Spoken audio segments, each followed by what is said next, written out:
This is the broadcast from City Hall, the home of the Greater London Authority. Please stand by. This is the broadcast from City Hall, the home of the Greater London Authority. Please stand by.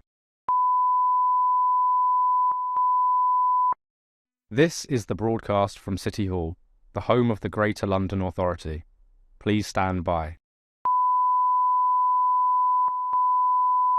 This is the broadcast from City Hall, the home of the Greater London Authority. Please stand by. This is the broadcast from City Hall, the home of the Greater London Authority. Please stand by. This is the broadcast from City Hall, the home of the Greater London Authority. Please stand by.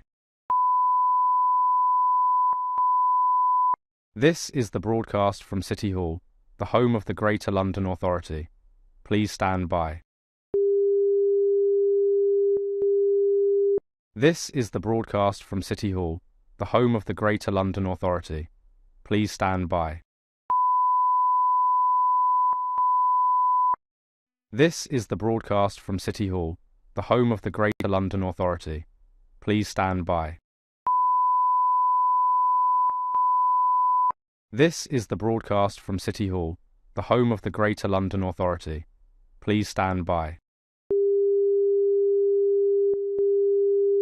This is the broadcast from City Hall, the home of the Greater London Authority. Please stand by. This is the broadcast from City Hall, the home of the Greater London Authority. Please stand by. This is the broadcast from City Hall, the home of the Greater London Authority. Please stand by. This is the broadcast from City Hall, the home of the Greater London Authority. Please stand by. This is the broadcast from City Hall, the home of the Greater London Authority. Please stand by. This is the broadcast from City Hall, the home of the Greater London Authority. Please stand by.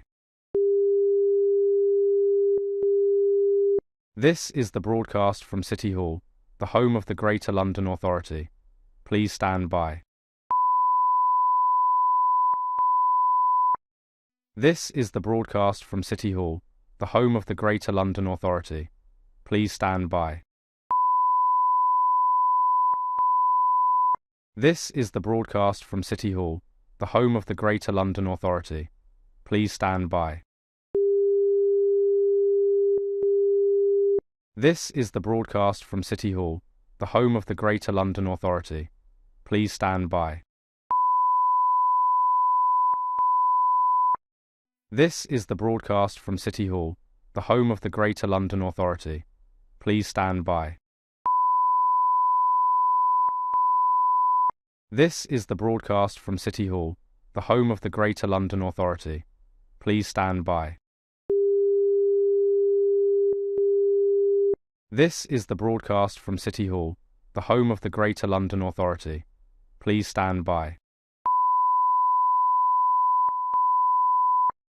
This is the broadcast from City Hall, the home of the Greater London Authority. Please stand by. This is the broadcast from City Hall, the home of the Greater London Authority. Please stand by. This is the broadcast from City Hall, the home of the Greater London Authority. Please stand by. This is the broadcast from City Hall, the home of the Greater London Authority. Please stand by. This is the broadcast from City Hall, the home of the Greater London Authority. Please stand by. This is the broadcast from City Hall, the home of the Greater London Authority.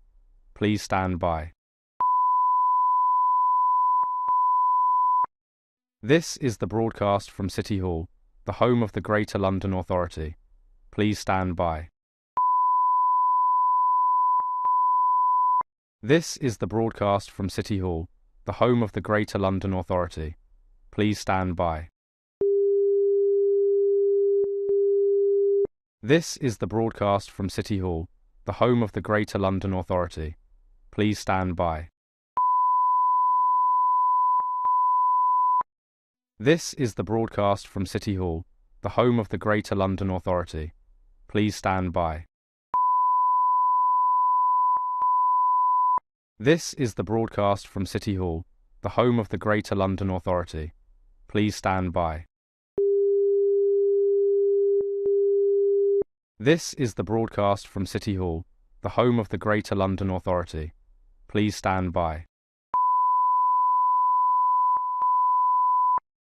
This is the broadcast from City Hall, the home of the Greater London Authority. Please stand by.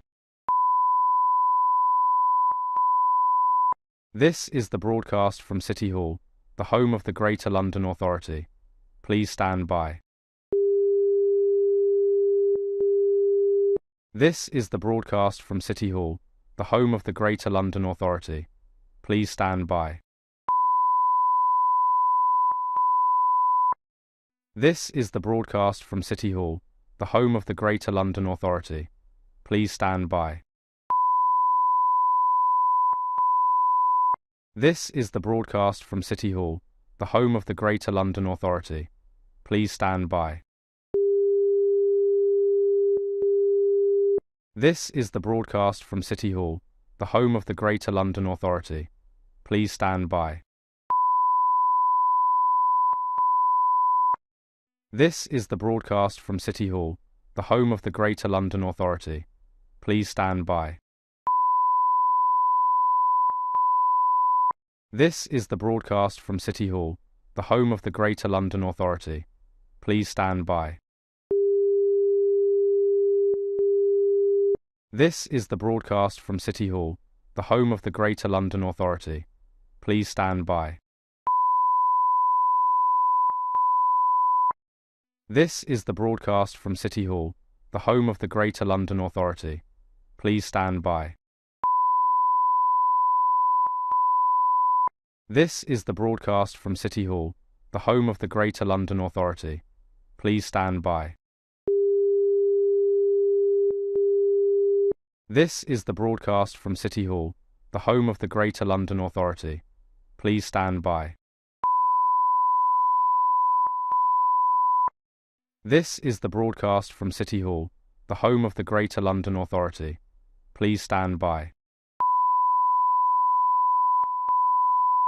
This is the broadcast from City Hall, the home of the Greater London Authority. Please stand by. This is the broadcast from City Hall, the home of the Greater London Authority. Please stand by. This is the broadcast from City Hall, the home of the Greater London Authority. Please stand by. This is the broadcast from City Hall, the home of the Greater London Authority. Please stand by. This is the broadcast from City Hall, the home of the Greater London Authority. Please stand by. This is the broadcast from City Hall, the home of the Greater London Authority. Please stand by. This is the broadcast from City Hall, the home of the Greater London Authority. Please stand by. This is the broadcast from City Hall, the home of the Greater London Authority. Please stand by. This is the broadcast from City Hall, the home of the Greater London Authority. Please stand by. This is the broadcast from City Hall, the home of the Greater London Authority. Please stand by. This is the broadcast from City Hall, the home of the Greater London Authority. Please stand by. This is the broadcast from City Hall, the home of the Greater London Authority. Please stand by. This is the broadcast from City Hall, the home of the Greater London Authority. Please stand by. This is the broadcast from City Hall, the home of the Greater London Authority. Please stand by. This is the broadcast from City Hall, the home of the Greater London Authority. Please stand by. This is the broadcast from City Hall, the home of the Greater London Authority. Please stand by. This is the broadcast from City Hall, the home of the Greater London Authority. Please stand by. This is the broadcast from City Hall, the home of the Greater London Authority. Please stand by. This is the broadcast from City Hall, the home of the Greater London Authority. Please stand by. This is the broadcast from City Hall, the home of the Greater London Authority. Please stand by. This is the broadcast from City Hall, the home of the Greater London Authority. Please stand by. This is the broadcast from City Hall, the home of the Greater London Authority. Please stand by. This is the broadcast from City Hall, the home of the Greater London Authority. Please stand by. This is the broadcast from City Hall, the home of the Greater London Authority. Please stand by. This is the broadcast from City Hall, the home of the Greater London Authority. Please stand by. This is the broadcast from City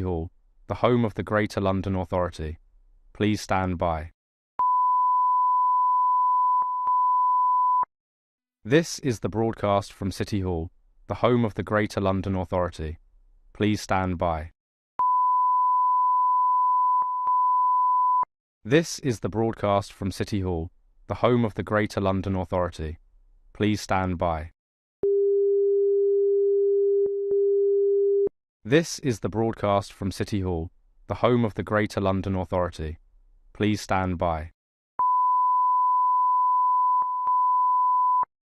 This is the broadcast from City Hall, the home of the Greater London Authority. Please stand by. This is the broadcast from City Hall, the home of the Greater London Authority. Please stand by. This is the broadcast from City Hall, the home of the Greater London Authority. Please stand by.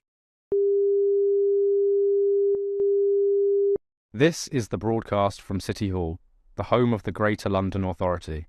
Please stand by. This is the broadcast from City Hall, the home of the Greater London Authority. Please stand by. This is the broadcast from City Hall, the home of the Greater London Authority. Please stand by. This is the broadcast from City Hall, the home of the Greater London Authority. Please stand by. This is the broadcast from City Hall, the home of the Greater London Authority. Please stand by. This is the broadcast from City Hall, the home of the Greater London Authority. Please stand by.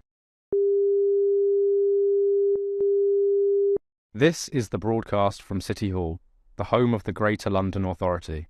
Please stand by.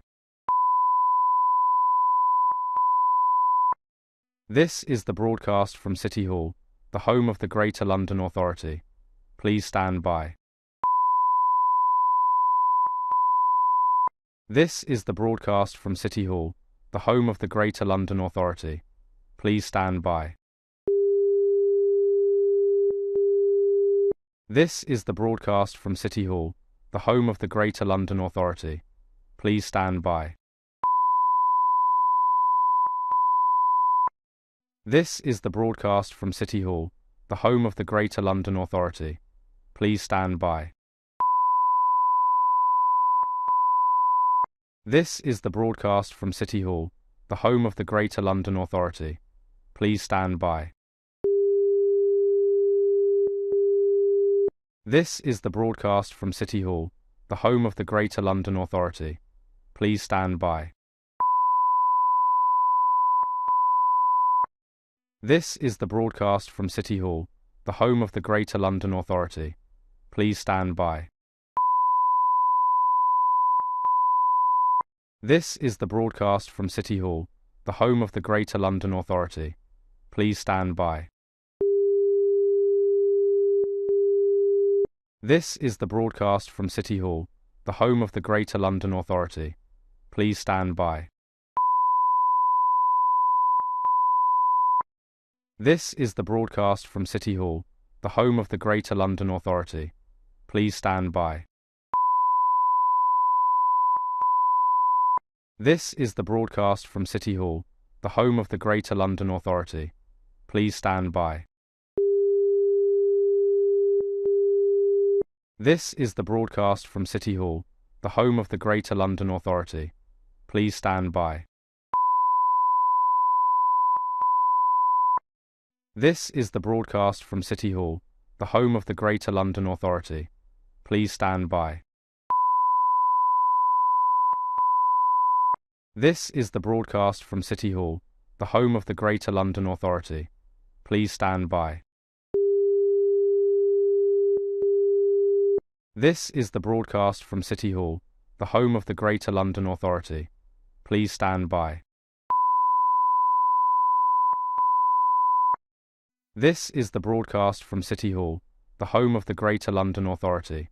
Please stand by. This is the broadcast from City Hall, the home of the Greater London Authority. Please stand by. This is the broadcast from City Hall, the home of the Greater London Authority. Please stand by. This is the broadcast from City Hall, the home of the Greater London Authority. Please stand by.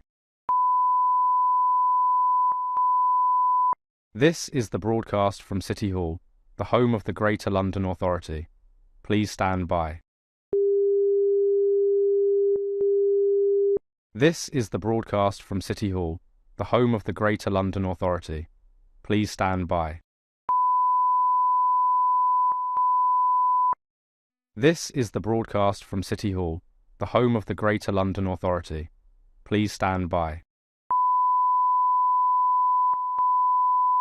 This is the broadcast from City Hall, the home of the Greater London Authority. Please stand by. This is the broadcast from City Hall, the home of the Greater London Authority. Please stand by. This is the broadcast from City Hall, the home of the Greater London Authority. Please stand by. This is the broadcast from City Hall, the home of the Greater London Authority. Please stand by. This is the broadcast from City Hall, the home of the Greater London Authority. Please stand by. This is the broadcast from City Hall, the home of the Greater London Authority. Please stand by. This is the broadcast from City Hall, the home of the Greater London Authority. Please stand by. This is the broadcast from City Hall, the home of the Greater London Authority. Please stand by. This is the broadcast from City Hall,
Right, good morning everybody and welcome to today's Economy, Culture and Skills Committee meeting. Thank you everyone for joining us. Today the committee will focus on investigating the economy of Oxford Street and the impact of the proposed pedestrianisation plans set to begin in August of this year.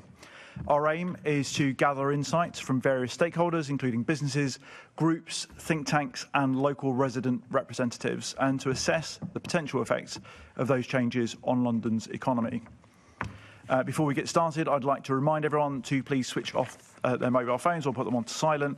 I'd also like to ask members and guests to position their electronic devices away from their microphones, and please adjust your microphones so that you can be heard clearly, and remember to lift them from the base if needed to be moved at all. Members of the public are encouraged to follow us on London Assembly on various social media platforms. If you're using X or Twitter, please include the hashtag #AssemblyEconomy for this committee. Now, I've got a few items of business to cover quickly, so can I ask the committee clerk, Sal Fazal, to confirm any apologies for today's meeting? Thank you, Chair. Apologies for absence have been received from Assembly Member Lord Bailey, for whom Assembly Member Garrett is attending as substitute, and Assembly Member George Hugh, for whom Assembly Member Boff is attending as substitute. Okay, thank you.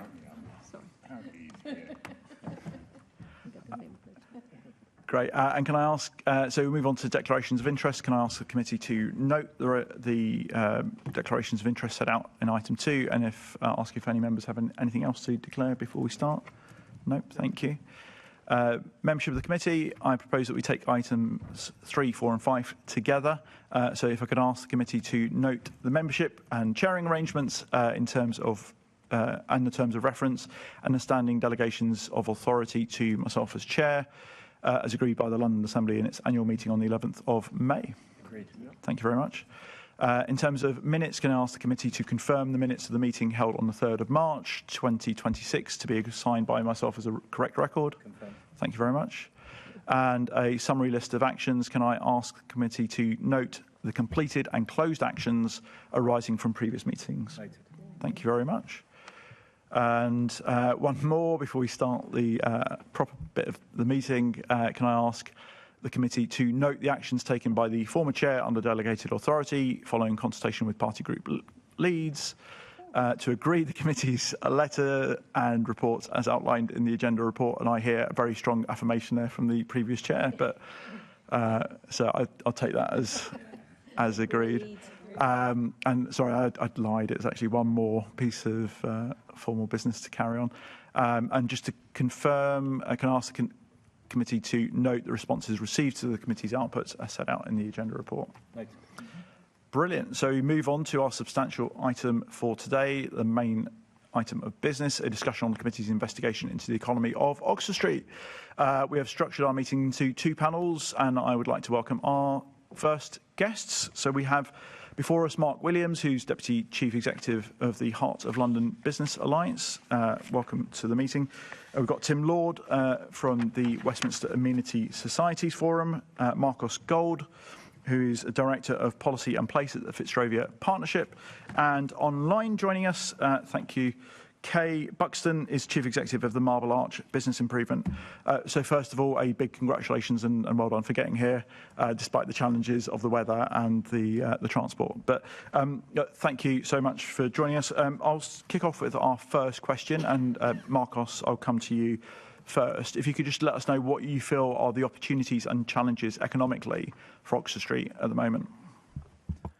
Well, first of all, thank you very much for having us this morning. It is a real pleasure to be here in front of yourselves, to discuss this really important topic. My name's Marcos. As I said, I'm the Director of Policy and Place at the Fitzrovia Partnership. We are the business improvement district that covers Fitzrovia, like it says in the name.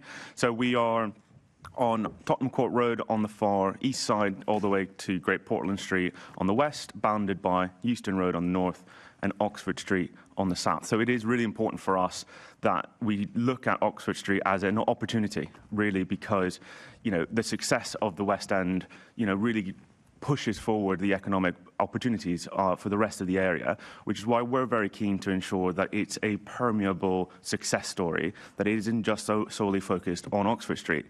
The data shows that in 2022, we saw about 25 billion of GVA generated by Oxford Street. Again, lots has happened since that time, and it is no secret that things could be better on Oxford Street. There's a lot of bitty bits happening across that part of town. But for us at the Fitzrovia Partnership, we're seeing it really as an opportunity to engage positively with the GLA, with the Mayor, with our two boroughs, because we both straddle Westminster and Camden. So it's no secret that there are, things such as the American candy shops on one bit and loads of development happening in others. And we don't want Oxford Street to be a success story of two halves, where the west side is doing really well because that is the bit that we're focusing on, but the east side, where Fitzrovia sits, sort of takes a little bit longer to be a success. So for us, we're really, really keen to ensure that we're seeing it as a holistic picture and that the success of it is seen together and as a collaborative piece of work with businesses, with residents, with our local authorities. But really to see what has happened and what can be done across other European cities where pedestrianisation has been a success, where pedestrianisation has been an economic booster.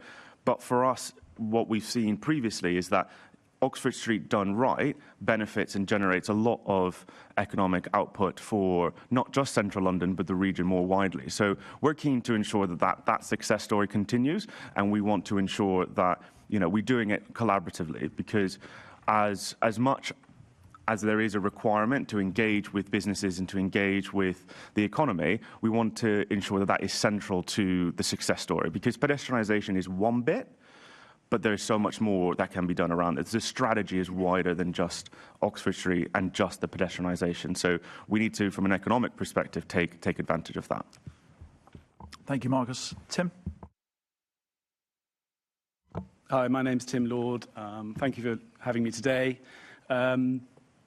Well, reassuringly, I agree with Marcus, because your question starts off by saying, what are the problems for Oxford Street?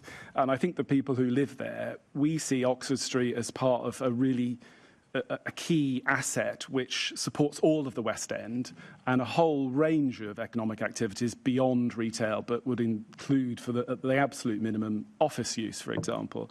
So I think I think everybody's going to be saying to you, there's a wider picture here and maybe the mistake slightly has been to focus exclusively on retail on Oxford Street, given the importance of Oxford Street to the wider area. But there is some evidence. I'm not the expert. There's actually quite a lot of evidence now that Oxford Street, even its retail, is already improving. Just post-COVID, things are changing, things are moving in the right direction, but others know more about that. My view is that it would be really good for the wider economy on Oxford Street if more office workers did return for 5 days a week. It's not something we can easily change, but that's something that's really had an adverse impact. Back in the day, when we first started talking about Oxford Street, I think it's important to remember that the things that have arguably undermined retail on Oxford Street is competition. And that's competition from Amazon and online and the opening of Westfield. And I've been involved in this debate for a really long time. And I remember sitting in the Westminster when we were looking at the Westminster Council proposal and saying, actually, what they're really worried about and what they're annoyed about on Oxford Street on retail is is that Westfield has pulled a lot of business away. And we kept saying, moving retail shoppers from Westfield to Oxford Street or vice versa might be great for the Oxford Street businesses, but it doesn't have a benefit to the UK economy, and that should never be forgotten. The immediate problems are, for the local people, we just want to know a lot more detail about how the pedestrianisation will actually work in practice. We have dull questions about how the north-south routes will actually work. Will it make sure that there isn't congestion? Will those high net worth shoppers that go to Selfridges actually be able to, will they get blocked by congestion, or will they be able to get there because that's what they need to do in order to spend? We think there are significant practical issues about delivery servicing for all the Oxford Street users, so not just retail. The GVA of an office worker is 3 or 4 times the GVA of a retail worker. So, on this GVA stuff, the offices are really important. So we worry about that. We worry about the impact on the wider West End of traffic diversion on businesses in Soho. I talk routinely to my friend on Berwick Street Market, and he's furious because he reckons the congestion that this will cause will mean he won't be able to get his deliveries to hotels in Soho, which he does every day because he delivers the milk. I think there's a massive uncosted adverse impact on bus users. It's primarily on people who are not a vulnerable group, but they are older. They're people who can't use the tube. Oxford Circus still does not have step-free access. Loads of people really rely on those buses. They are now all going to be delayed by at least 2 or 3 minutes, even on the cheerful assumptions. That is a cost. It needs to be included, and people are really worried about that if you talk to people locally. And my last one, because I know I've spoken for too long, if we've now got an MDC, which is going to change potentially all of planning policy. I think they're starting off by adopting the Westminster City Plan. That will be pulled in. But I think it's just worth remembering that it takes time to change a planning policy. It might take 2 years. That creates uncertainty for the people who have got to make massive investment decisions. And I do think the cost of that uncertainty period has not really been taken fully into account. Lots of food for thought there, Tim. Thanks. Yeah.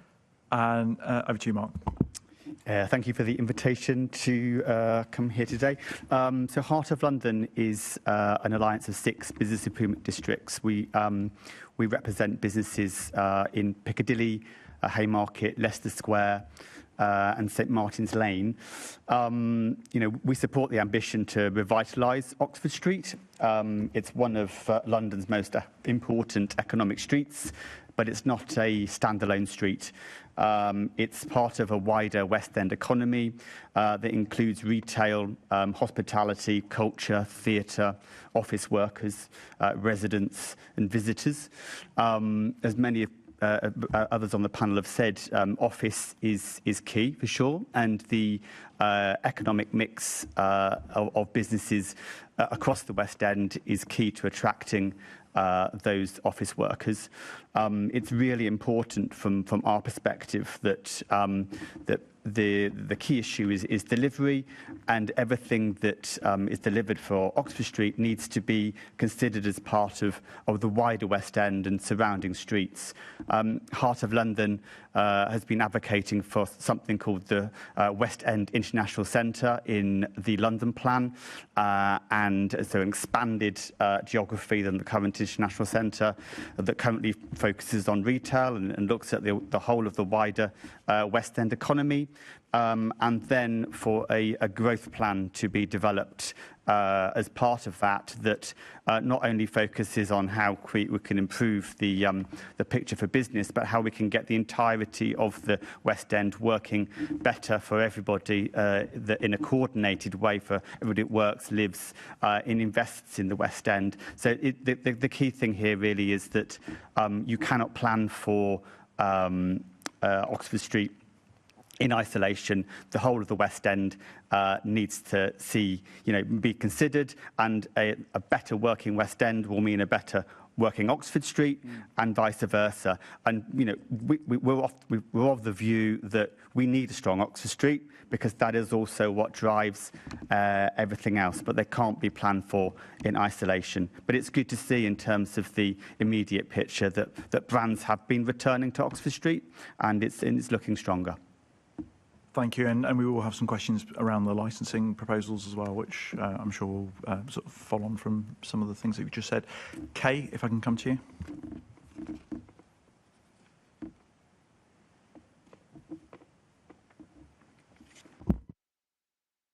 Still on mute, I think. There we Sorry, go. that's me. Thank you very much. Apologies. Sorry, I've got an echo. Apologies for not being able to make it in person today. Have you got an echo too? Sorry. We're okay, but I can understand why you've probably got one.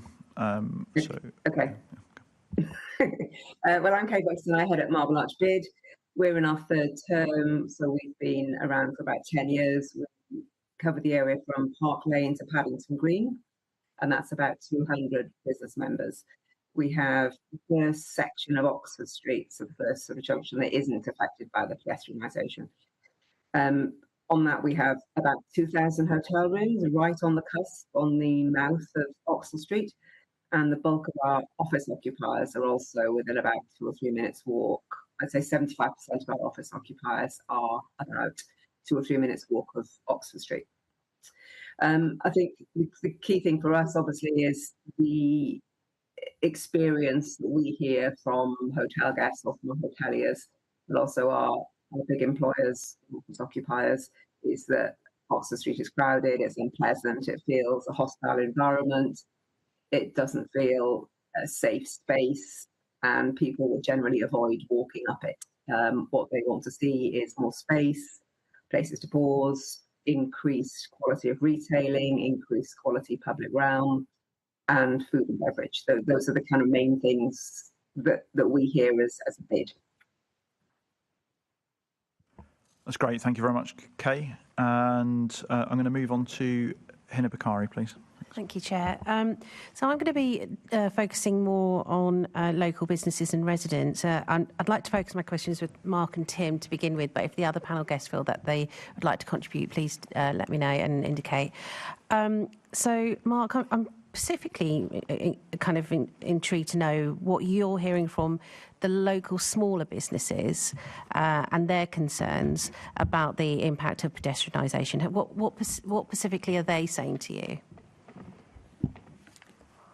I think a key issue that often comes up is certainty. This project has been, in various guises, has been discussed for a number of years. So the uncertainty of ongoing changes to that project does cause issues around investment and people not knowing quite what's going to happen. So certainty is absolutely a number one thing. Then also traffic displacement, so ensuring that the entire West End is considered in terms of how transport moves. There's a variety of different projects running across the West End, so ensuring that is everything is interconnected and the right management plans are put in place.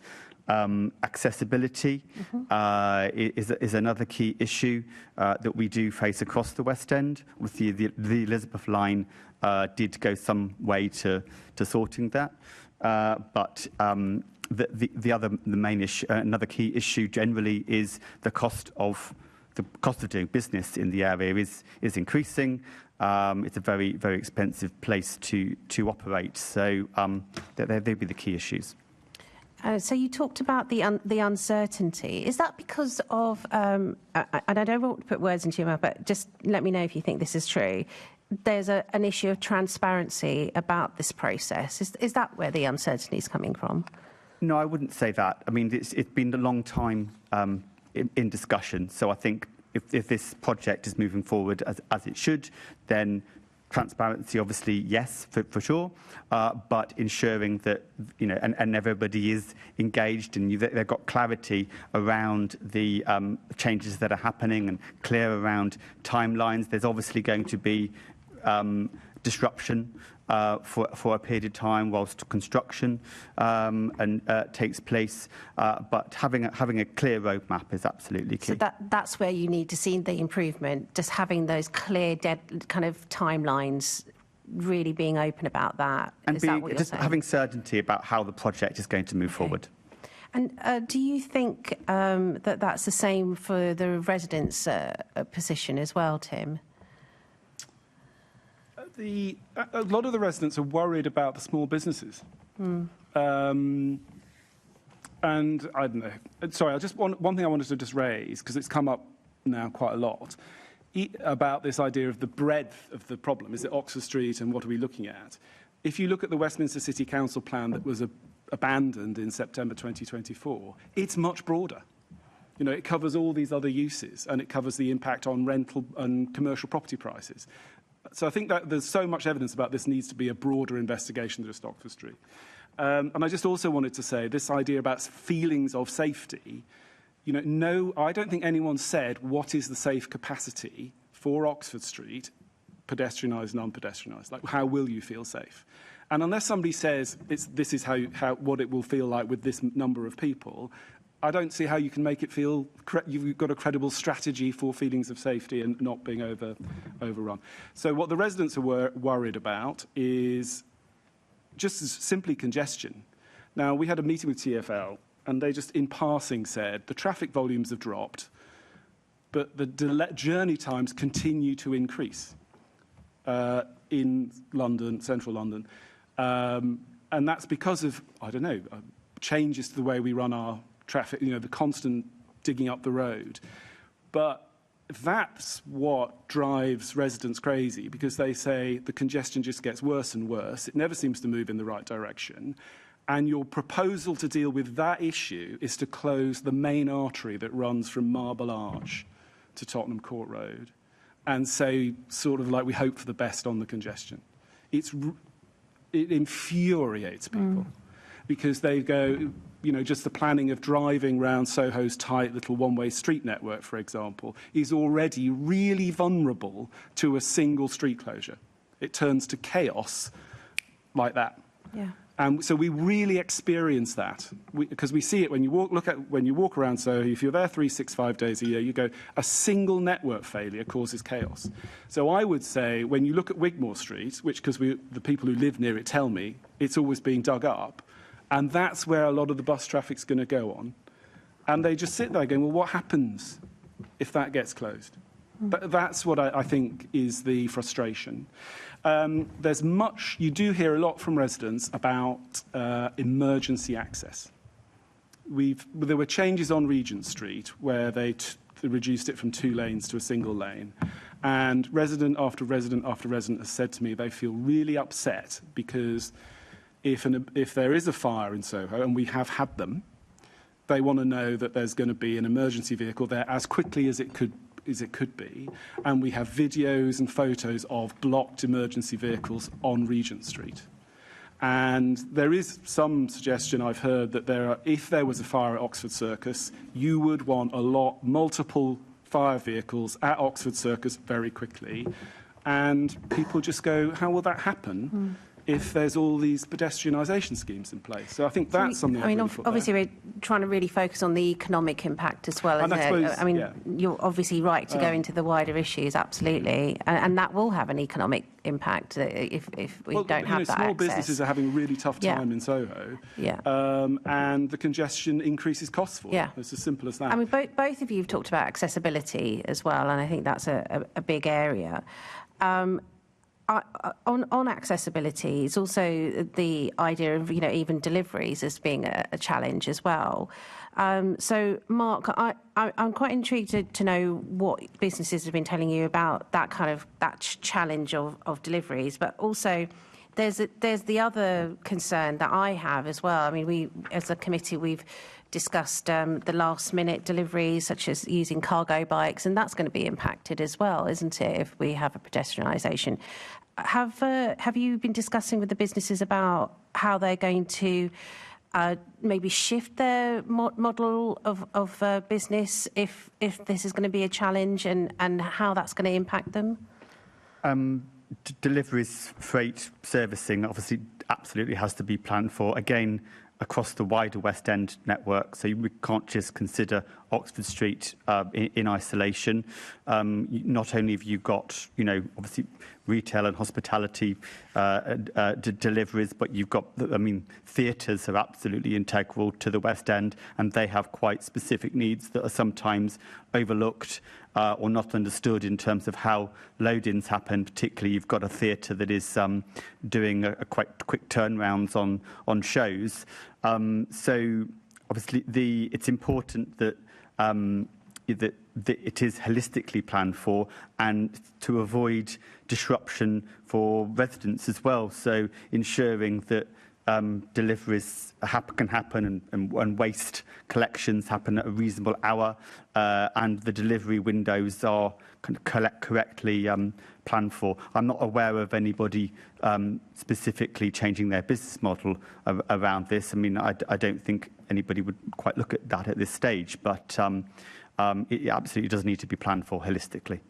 What is your main a kind of advice, as it were, in terms of making sure that, we do a good job in terms of making sure that we have commitment to this last mile delivery approach and keeping to that model? Is there any kind of specific? Ensure you've got a very clear picture from those that are going to be affected, and looking at the wider West End economy, and and making sure that there's conversations going on with others that are doing similar works in the area.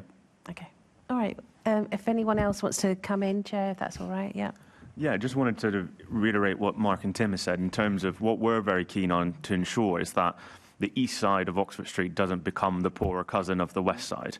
Because whilst we're focusing on this first part on Oxford Street West, sort of Orchard Street to Great Portland Street and all the rest of it, what we're just slightly aware of is that we don't want all of the disruption, all of the bus routes and all the rest of it to impact our businesses and residents, because that is a genuine concern. Because the MDC is much wider. It takes into quite a bit of Fitzrovia into Charlotte Street, all those sort of nooks and crannies. And again, reiterating that certainty of where planning starts and finishes, where those things will impact things like costs when it comes to planning applications and all the rest of it. So just emphasising that when we talk about pedestrianisation, at the moment, it's just that bit that is currently being planned, and there are no plans for the other bits. That could come in 5-10 years' time, but that's just too long. We'll see way too many businesses falter because of, to Tim and Mark's point, of that uncertainty. So we just want to emphasise that bit.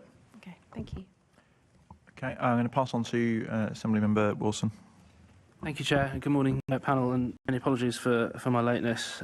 Tim, you said that a single network failure causes chaos. So I've just been on the receiving end of that with, I think Blackwall Tunnel was shut, so I was trying to get in by cab because the tubing messed up, and that was also messed up. So yeah, just been a living example of how closures can cause unnecessary and unwanted disruption.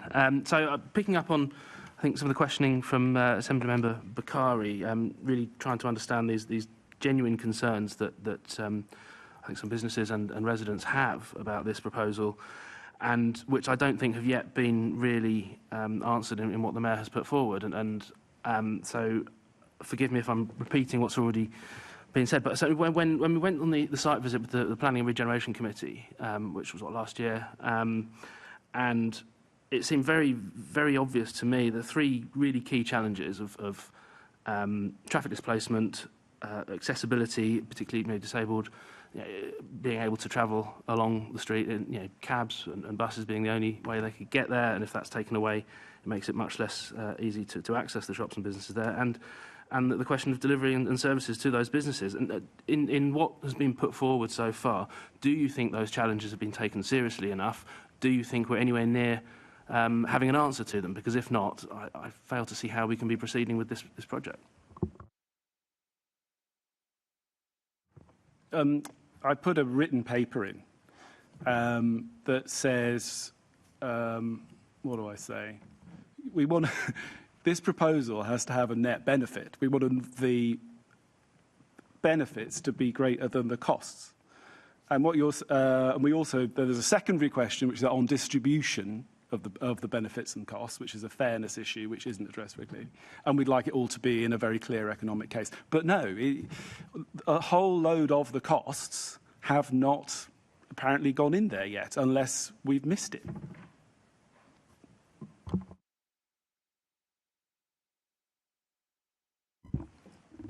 In terms of businesses just require certainty. So any communications that come forward now from the MDC and the now that's been fully set up and is running, clarity around how many of these issues are going to work. Current proposals, no general traffic, no buses, no taxis, no private hire vehicles, servicing at certain times. Just clarity on how that is going to work with the wider network would be very much appreciated. The how buses are going to be diverted. So, Wigmore Street, which has been mentioned, and Henrietta Place, how that's all going to function. Businesses in the West End area just need that clarity. And sorry, before Marcus, I bring you in, Kay. Thank you. I think going back to what Alex just asked around accessibility, I'd just like to come back to the question on that. I think it's much more nuanced. I think it is achievable. I think as we're talking about a wider programme than just pedestrianisation, we're talking about a comprehensive curation of an environment. And it's a whole raft of things. It's not just about the buses, it's also about fixed staircases. You know, Marble Arch has a fixed staircase. Guide dogs can use fixed staircases, step-free access. Obviously, we have a range of different step-free access stations, including the two Bond Street and Tottenham Court Road ones. It's about seating, it's about shade, it's about loose for people living with stoma. It's a wide range of things. And I think that the accessibility challenge is being presented sometimes as an open goal, and it isn't. It's something that can be done, and it's something that I think the team leading the programme have got a really good opportunity to make Oxford Street an amazing, accessible place. Fantastic. Thanks, Kay. Marcus? Yeah, what I was just going to say is I think what we need to see is the capacity of the Oxford Street Development Corporation to support individual businesses a bit greater. The advice that Mark is mentioning in terms of supporting that certainty would be really great to see. In terms of having blanket policies in terms of how freight would work or deliveries or accessibility won't work for some of the smaller businesses who might not have the capacity inside the team to look at that in any kind of meaningful way. And I think that for us is, yes, we support some of the bigger businesses in our areas, but we also do work as part of an ecosystem to support those smaller businesses. They are not excluded from the work that the bid does because we're all part of the same piece of work. So I think seeing the OSDC working with the bids more closely and more sort of not just on a bit of guidance, but actually on the day-to-day to enable us really to give that advice rapidly to some of those smaller businesses. And I think in terms of your question about displacement, accessibility, and what we do with some of these services, I think that will come out when we get more information and ensuring that that comes directly to us. But we've been working with different officers across the local authorities, across the OSDC, to ensure that we can provide that advice more readily to businesses. Because I think a lot of what we see, especially on the Fitzrovia side, is businesses sometimes aren't aware of what's happening when, what bit is coming online, when is that going to impact me? Should I be thinking about it now? Do I worry about staff? Do I worry about how people are going to be able to get in? All the things that Mark and Tim are mentioning. So I think it's just working with us much closer and ensuring that we can provide that advice directly. That tells us what we need to get to and what we know we need to get to an answer, but my concern is that we haven't got an answer yet. And if we're closing the road in a matter of weeks, months from now, to not be in that position, having that certainty, it's putting the cart before the horse. But Tim, I'm glad you mentioned your paper because I read it dutifully. Very, very interesting. But there's one thing I'd like to sort of follow up on. So we've had examples given from other countries where these projects have been done, and the mayor points to them as being a glittering success. Now you highlight one which you say wasn't quite so successful. So I'd like to understand a bit more about Friedrichstrasse and what happened there and why. When you talk about things being highly sensitive to local conditions and implementation choices, is that something that you think is relevant here? That would be a closer example to look at rather than some of the examples that the mayor has given. The mayor has said that this is like other things in other countries. And whenever you look at it and you scratch at the detail, you go, well, it is a bit, but it's not the same. So every time you look at these foreign comparators, which he's done as part of his argument, it doesn't get you to a place of confidence, really, ever. The Friedrichstrasse one, I know very little about it other than the fact it was raised by a WASF member who immediately said they did this, they thought it was going to increase economic growth and more retail sales, and it went in the other direction. And 30% of it had to be taken back. So all I can say at the moment is if you're going to bring in these international comparisons, can you bring all of them in and actually including the ones that haven't worked? Because not all of them have worked.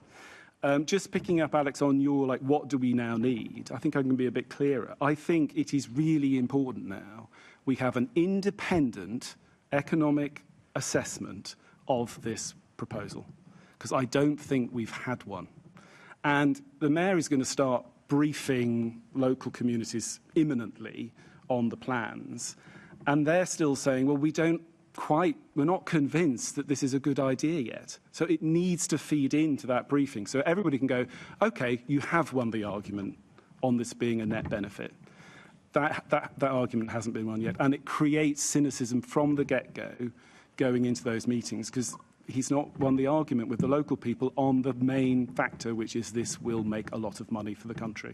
So I think that is the key thing that needs to happen next, to address your point of we haven't got all the figures.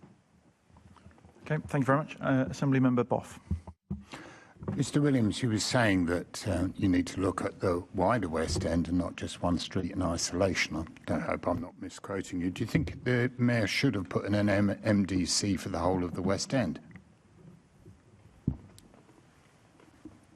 At Heart of London, we do see the international significance of the entirety of the West End. It's very much an asset to the country. It's often what many tourists would view as and consider when they're considering visiting the United Kingdom.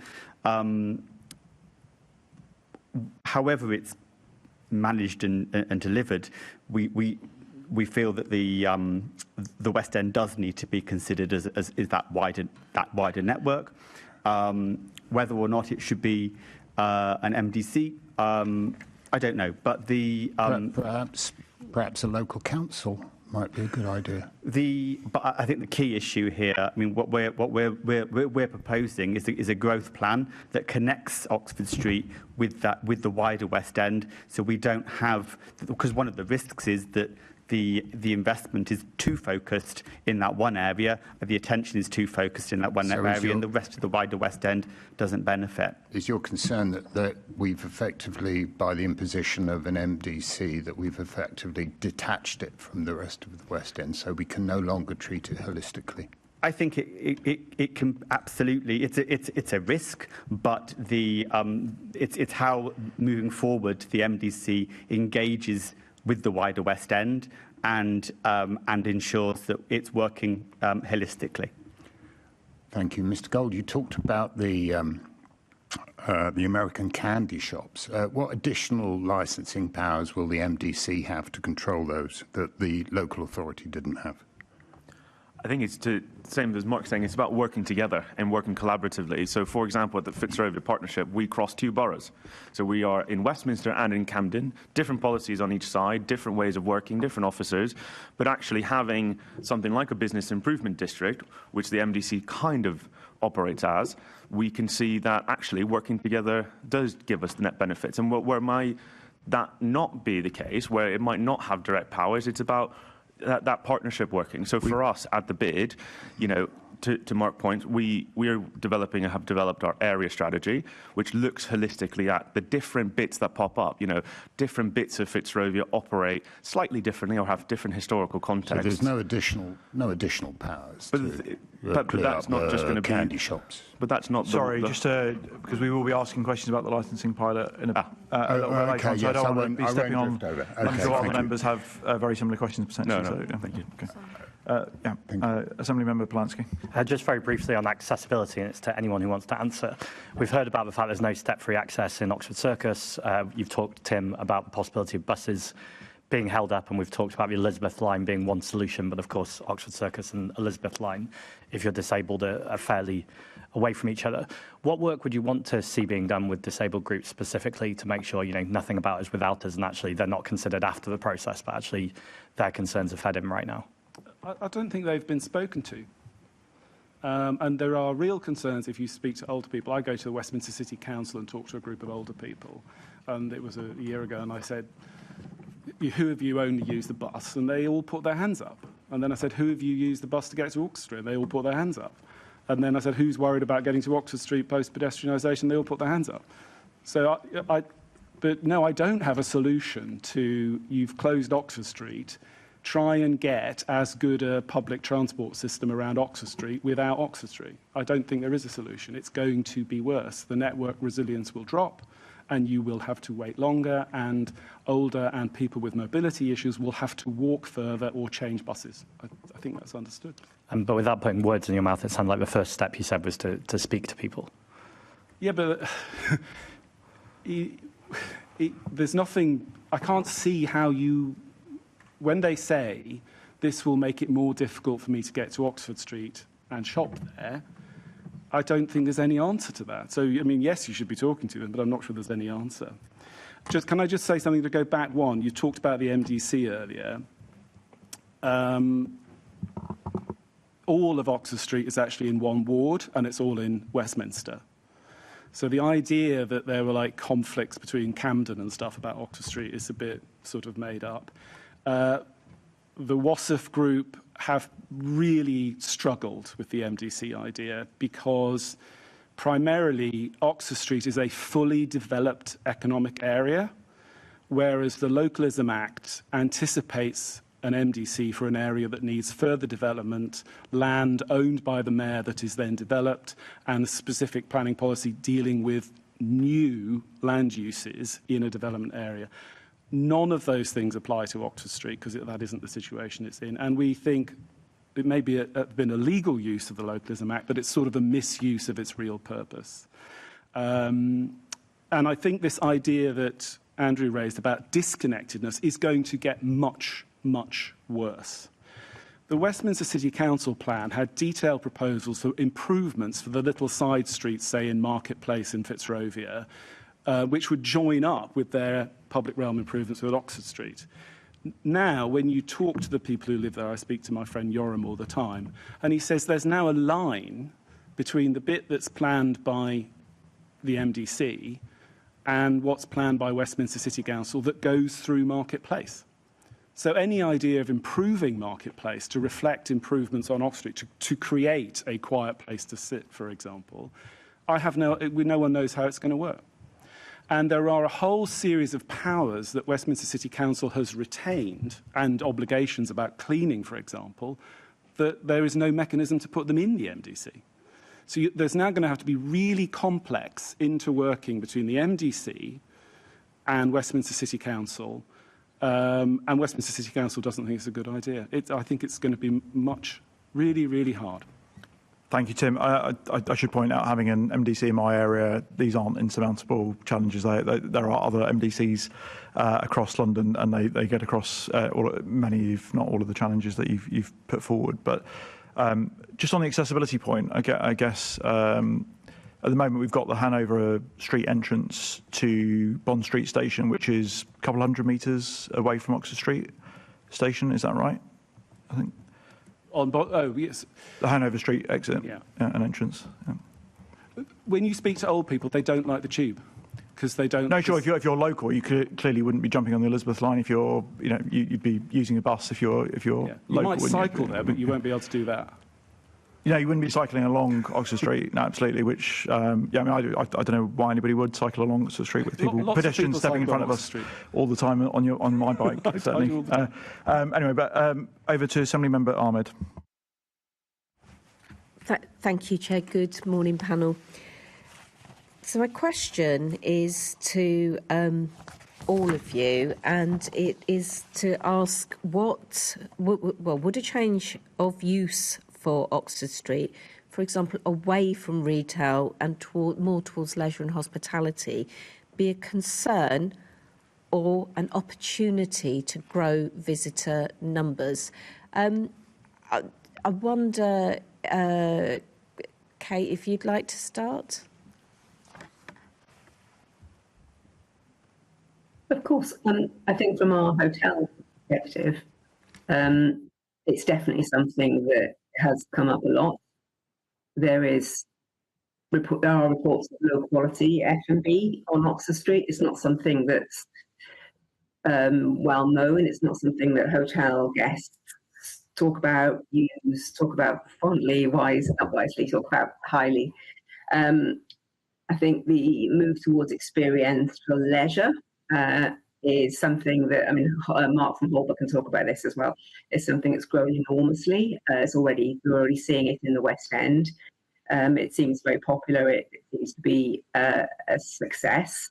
And it was the biggest sort of growth area in retail in the last few years. So yes, definitely. I don't think it's a huge threat. I think it's about balancing the offer and also looking at the upper floors. The upper floors comes up a lot in terms of office use, bringing back into life the office use, and which plays into the point about the GVA and the additional GVA that office workers bring on the upper floors. So the planning, using planning and some of the vision that hopefully this will create to unlock those upper floors, as well as sort of diversifying what's on the ground floor, definitely. Thank you, Kay. Would any of the other panellists like to respond? I think I saw Tim first. I come from Soho. We have seen very significant and very valuable growth in F&B and nighttime economy activities in Soho. We have the greatest intensity of alcohol licence uses anywhere in the country. It's great. All right, let's be really clear about this, because in another context I'm being criticised about what we've said about this. What we constantly debate about it, though, is that if you're going to build this alcohol-led, primarily, a later night activity, you have to build an infrastructure that anticipates the issues that may raise. So it's really important, if you want to go in that direction on Oxford Street, and actually the Mayor's already acknowledged this, you would have to build a policing system that then deals with the situation you've created. Policing, cleansing, safety, security. And I think I can speak very strongly about this, having lived in Soho for 36 years. We have increased our nighttime activity, and it is popular and it's successful, but we failed to build enough policing and cleaning and safety and security around it. And that's why there's a mismatch and a worry about it. So yeah, go for it, but make sure you've put all the things that in the infrastructure to make it actually safe. Thank you. Mark? A stronger Oxford Street means a stronger West End in its entirety. But again, going back to my earlier points, we need to plan for it as a wider ecosystem. So the change of usage and the diversification of the economy of Oxford Street needs to be designed in a way that considers the rest of the West End and doesn't detract from the rest of the West End. It's working as a holistic system. Again, why we've been proposing a wider plan across the West End. Experience economy is absolutely an interesting thing to explore for Oxford Street. Consider how diversification of retail is evolving as well, and consider how that is an experience. But the entirety of the West End needs to see a benefit from Oxford Street, and it doesn't need to detract from that. But I'd also like to, echo the points around crime and safety. We absolutely need to plan for that. And again, the international significance of the West End places a degree of pressure on the West End that's not currently recognised. Thank you. Marcus? Thank you. I would agree. I think a healthy mix of retail, hospitality, leisure, experiential is really important. You just have to look to the bottom bit of Tottenham Court Road. What we're seeing is that there's been quite a nice mix of offer there now. So you've got Sandwich, which is a Bristol-based restaurant company that's come over to Tottenham Court Road. Museum of Illusions has opened. M&S has opened a larger site. There's there is a lot going on that bit by Tottenham Court Road because they've taken advantage of the improvement of the Elizabeth line. So, again, if done correctly, we can see these very positive improvements, but it has to be done in collaboration with our landowners. It has to be in collaboration with our, business improvement districts, our local authorities, our residents, businesses big and small, in order to really galvanise, to your point, Assembly Member, about ensuring that there is a positive mix. Monopolising on any one particular type of business is not going to yield any benefit. Dare I say, there is monopoly life-sized on Tottenham Court Road, if anyone would like to go down. But again, it's that nice mix of things that are happening, which is great. And as part of the bid, my colleague Aaron Finn has been doing a lot of work on the area strategy. Again, that holistic approach, not allowing any one particular type of business or intervention be the panacea. Thank you. Thank you, Chair. Thank you. Next up, Assemblymember Bakari. Thank you. So I want to touch on the overcrowding element of the potential kind of plaza style, and the layout of it could potentially be really challenging for the accessibility aspect that we've been discussing, particularly for the disabled Londoners who, if they can get there, will want to be just as much part of it as well. So is there anyone on the panel who has been discussing the challenges and what needs to make sure happens to make sure that this plaza style is really accessible, particularly for disabled Londoners? I think, Marco, do you want to go? Well, just look at what it looks like now. You try and go down Oxford Street, say, during Christmas time, and if you're someone who is in a wheelchair or someone who is, hard of seeing or whatnot, it is very difficult to get down as it currently stands. So I think there is a great opportunity through placemaking in order to ensure that there's enough places to dwell, enough places to sit, enough places to rest as you're going through Oxford Street. And, getting there will be, one way, but I think once you're there, what is the experience of Oxford Street? We're always very keen to ensure that we're not just having people come through Fitzrovia. We want people to stop and dwell and really enjoy the area. And you can't do that if you're someone who has difficulty walking, if there's no place to sit.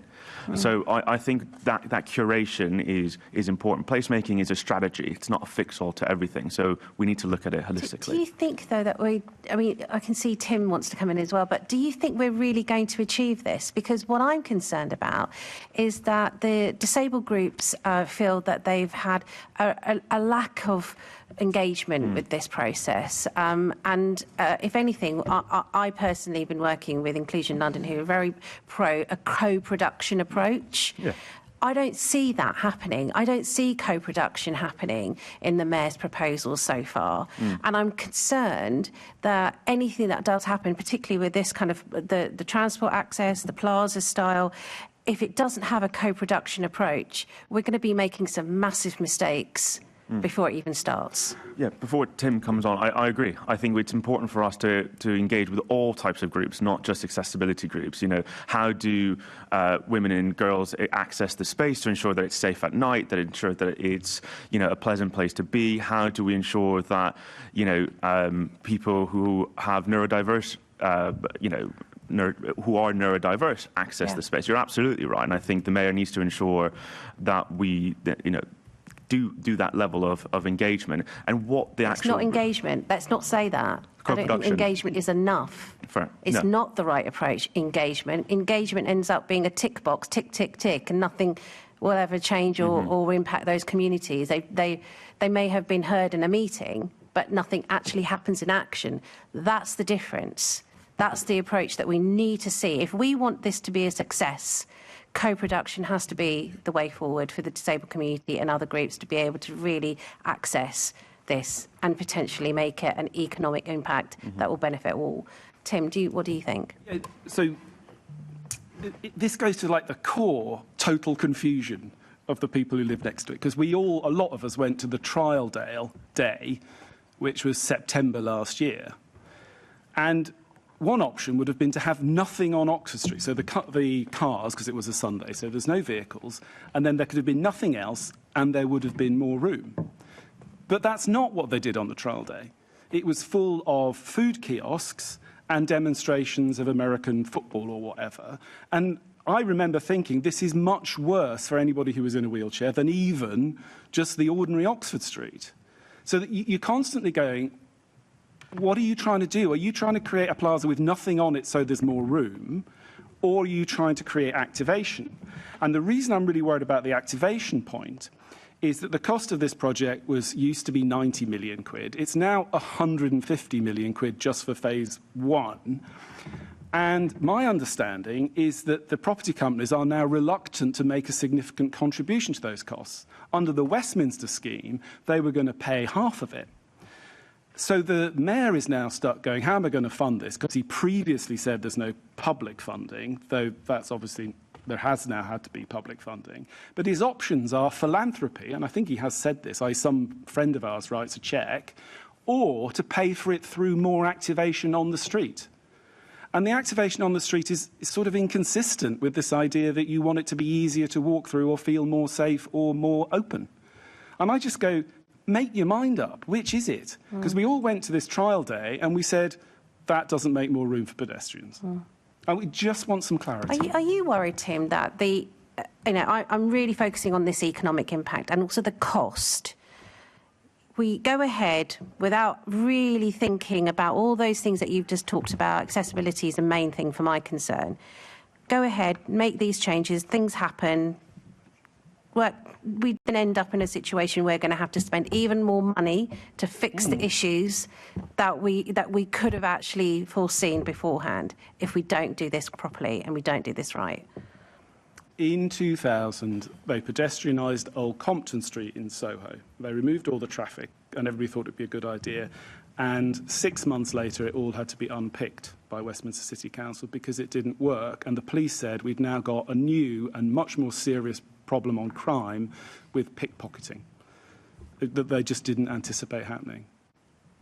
So all I'm saying is we're trying to work out what the risks are, put a percentage on how likely they are to, and try and see into the future and say, does this work? And we just don't have very much data to go on. Okay. And that means you could end up doing something which doesn't make money, and you'll be left with it, and it'll be, broadly closing this street is irrevocable and forever is the thing, and that's you need to be really careful before you go into irrevocable. Okay, thank you. Assemblymember Wilson. Thank you, Chair. That last exchange, I think, has just shown that yet again there's a sort of massive contradictions and on behind this, and one in particular that sort of strikes me actually is, so if TfL warning about levels of pedestrian overcrowding being severe, but at the same time the mayor is bemoaning the decline in footfall, which is it? You can't have it both ways, can you? Are we trying to bring more people in, or are we trying to make it less congested? Who knows? But anyway, the question that I wanted to sort of come on to really is on this kind of theme of trying to broaden, diversify the offering and the experience. I think is a great idea. I think if we can bring more leisure, more sort of cultural activities, a stronger nighttime economy. I regularly go to the 100 Club. I think it's a fantastic venue, and I've seen some of my favourite bands. I quite like small bands who play there, and it's great. And more of that kind of thing would be fantastic. What I don't see is how pedestrianisation is the silver bullet that makes that happen. I think it's two completely separate questions. How we can manage the retail, the hospitality, the cultural, and that mix is a very, very laudable aspiration to do, and to try and increase the resilience of Oxford Street as a destination for more than just retail alone. But how is pedestrianisation the silver bullet that makes that happen? Isn't it just, it seems to me, huge, if I'm being generous to the mayor, which I'm not often, it's Assemblymember Wilson, I'll just remind you of time running behind it. So I think you've asked the question. Well, if I could just I'll wrap it. Okay. If I'm being generous, then I think it's a huge leap of faith. If I'm not being so generous, I think it's a leap of ideology, a leap of vanity. Is that something you'd agree with? So there is a proposal, I don't know a great deal about it, to open a smaller version of Wigmore Hall next to the Wigmore Hall. It's called the Baby Wigmore Hall, and it would have been a really interesting cultural venue. My understanding is that the uncertainty created by whether people will be able to get to it quickly because of the congestion, and whether the buses will make so much noise outside that they won't be able to have classical music concerts, means that they're now going, we're not sure if we can do the new Wigmore Hall thing. So the first impact that the local people are talking about is we've lost a potential improvement in our cultural offering in the West End. And I think this broader thing, I'd bloody love it if we had culture and LGBTQ venues and all this kind of stuff.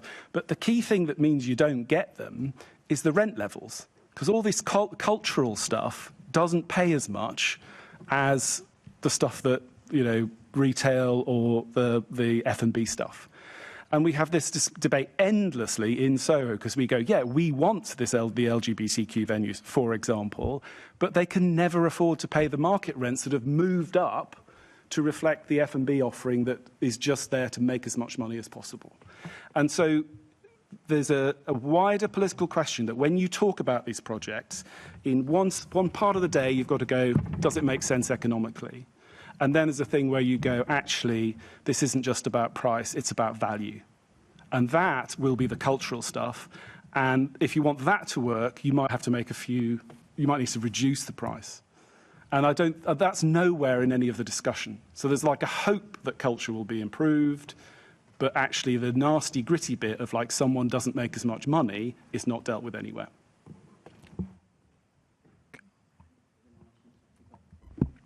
There are opportunities from pedestrianisation if done well. There's the better public realm and cleaner air and more dwell time, which is then linked to spend.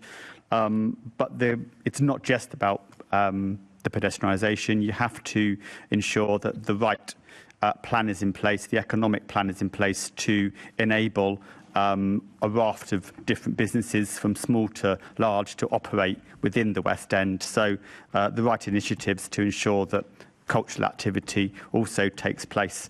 So there is that opportunity to reposition Oxford Street as part of that wider economy, but ensuring that the right plan is in place to deliver that beyond pedestrianisation.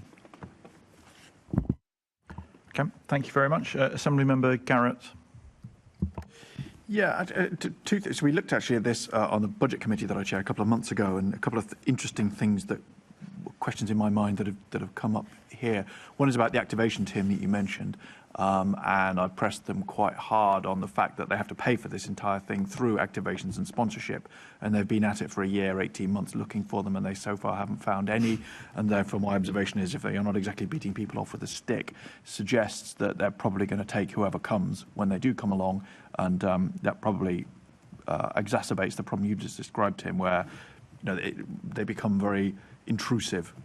And the second thing that strikes me when you're just talking about interesting venues and the problem of rent increases, of course, the whole point of this is to improve the economic activity in that area. And what happens if you improve the economic activity in the area is that landlords put the rent up because there's now more economic activity in that area. So it does seem to me, again, that's another contradiction in all of this.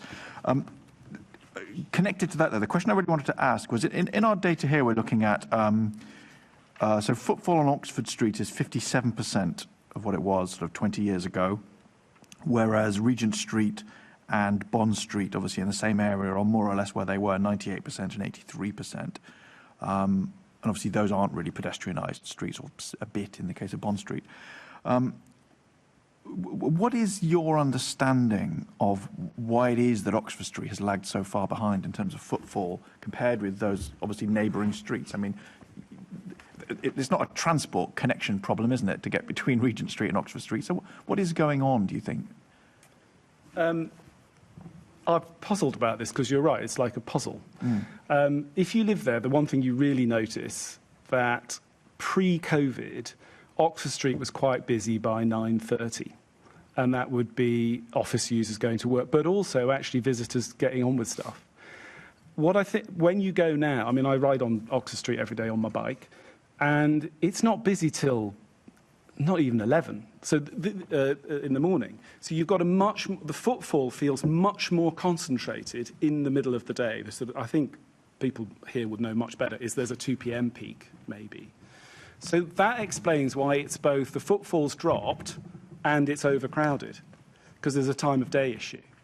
But as I say, that hasn't happened on Regent Street in the same way you think, or on Bond Street. So if this is the puzzle. If we don't understand what's caused the problem, then are we right in thinking that this? I say it's the royal way. It's not my plan. But are we right in thinking this is the plan to solve it? This is just my speculation. The quality of the Regent Street retail offering has always been better. But I don't know is the answer. Okay. Kay? Yeah, thank you. So I think it's back to that point about curation, isn't it? And about retail curation. And one of the reasons that people talk about Battersea and some of the newer retail developments in London and why they need to be successful. It's about mostly single ownership, but it's about a strategy for curation. I think for Regent Street, we all know that's successful because of the landlord, or most of us would assume that, or a dominance of one landlord. Bond Street, again, huge amounts of public realm investment over the years with NWEC and Westminster and TfL, I think, on that one. But Oxford Street hasn't benefited from the same curation. It is much longer and it is more complicated. The East End has much more fragmented ownership. The West is a little bit more organised and has got more clear, committed, at the table landlords through NWEC and hopefully at the table with the MDC. So I think partly it's about ownership and partly it's about curation. And I think what the team at the OSD and the Oxford Street team are absolutely committed to a new strategy for curation, which involves the uses, but also the activities. And going back to the point, I didn't want to jump in, but going back to the point about that, the traffic-free demonstration day, I agree. It was, there was too much going on. It was a showcase. It was not the best example of how to create more space on Oxford Street. So I do agree that I was there too. I do agree it was very busy. Thank you. Thanks very much. Thanks, Chair. Assembly Member Boff.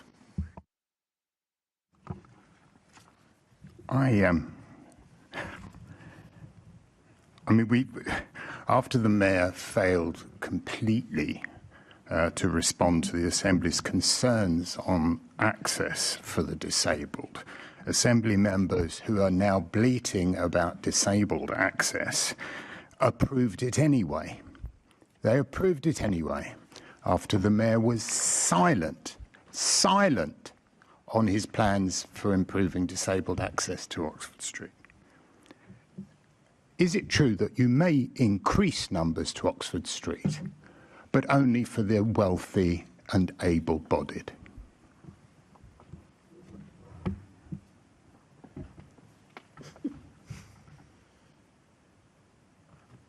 So I think to the point made earlier is about co-production, and I've been talking about engagement, which we had a chance to, understandably, which we turned down. I think in terms Assembly members turned Assembly Member Boff, if you respect our panellists, you've asked them a question, let them answer. I think it is an important point. And it is something that it is impassioned, and I do understand that. I think a lot of it is to ensure, again, as stakeholders and as people who would want to see the success of this, is to ensure that co-production is done appropriately, it's done with good intent, and do we ensure that, again, what I'm very keen to see is that it becomes a pleasant place to dwell for everybody, and to ensure that ultimately Assembly Member Boff, I don't want to have to remind you, we invite panellists in to come in and answer questions. Yeah, he's answering your question. So we can get it quickly. Please there are no guarantees for co-production from the Mayor. No, and I think that's something that right? I said at the beginning, which is to ensure that stakeholders such as residents, business improvement districts, LGBT groups, neurodiverse groups, all of these groups are given a fair chance to ensure that co-production does happen. I can't guarantee you right now that will be the case. I'm not part of the Mayor's team. But one of the things to Assembly Member Wilson's point was that I don't believe pedestrianisation is the panacea to solve all the problems of the West End. So to ensure that all of these bits work together, we have to ensure that the strategy is wider than just the pedestrianisation, but to incorporate as many groups as possible to the success of that. And again, the success of Oxford Street will then be the success of Central London, to ensure that, again, we become the go-to place for placemaking across Europe and across the world. I see that as a net positive. All of these things are vital and very, very important, but to not see that as an opportunity would be, I think, we'll be looking back in 20 years saying, why didn't we? Crossrail, for example, is a good one where actually, when it first was proposed, it was not something inconceivable, but now we couldn't think of it not having it. So let's take this infrastructure project as an opportunity, economically and socially, and ensuring that all the different groups benefit.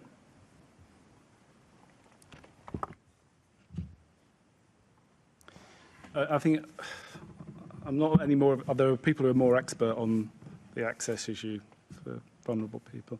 All I would just say is that the GVA increase that's been modelled by the Mayor is all about the overseas visitor spend. And he said it's going to go up 5% and 90% if it's all new. And I think you get a scheme which is designed to attract overseas visitor spend, because that's what it's been about so far. And other things haven't really been talked about at any great length. I mean, no, it's just not talked about.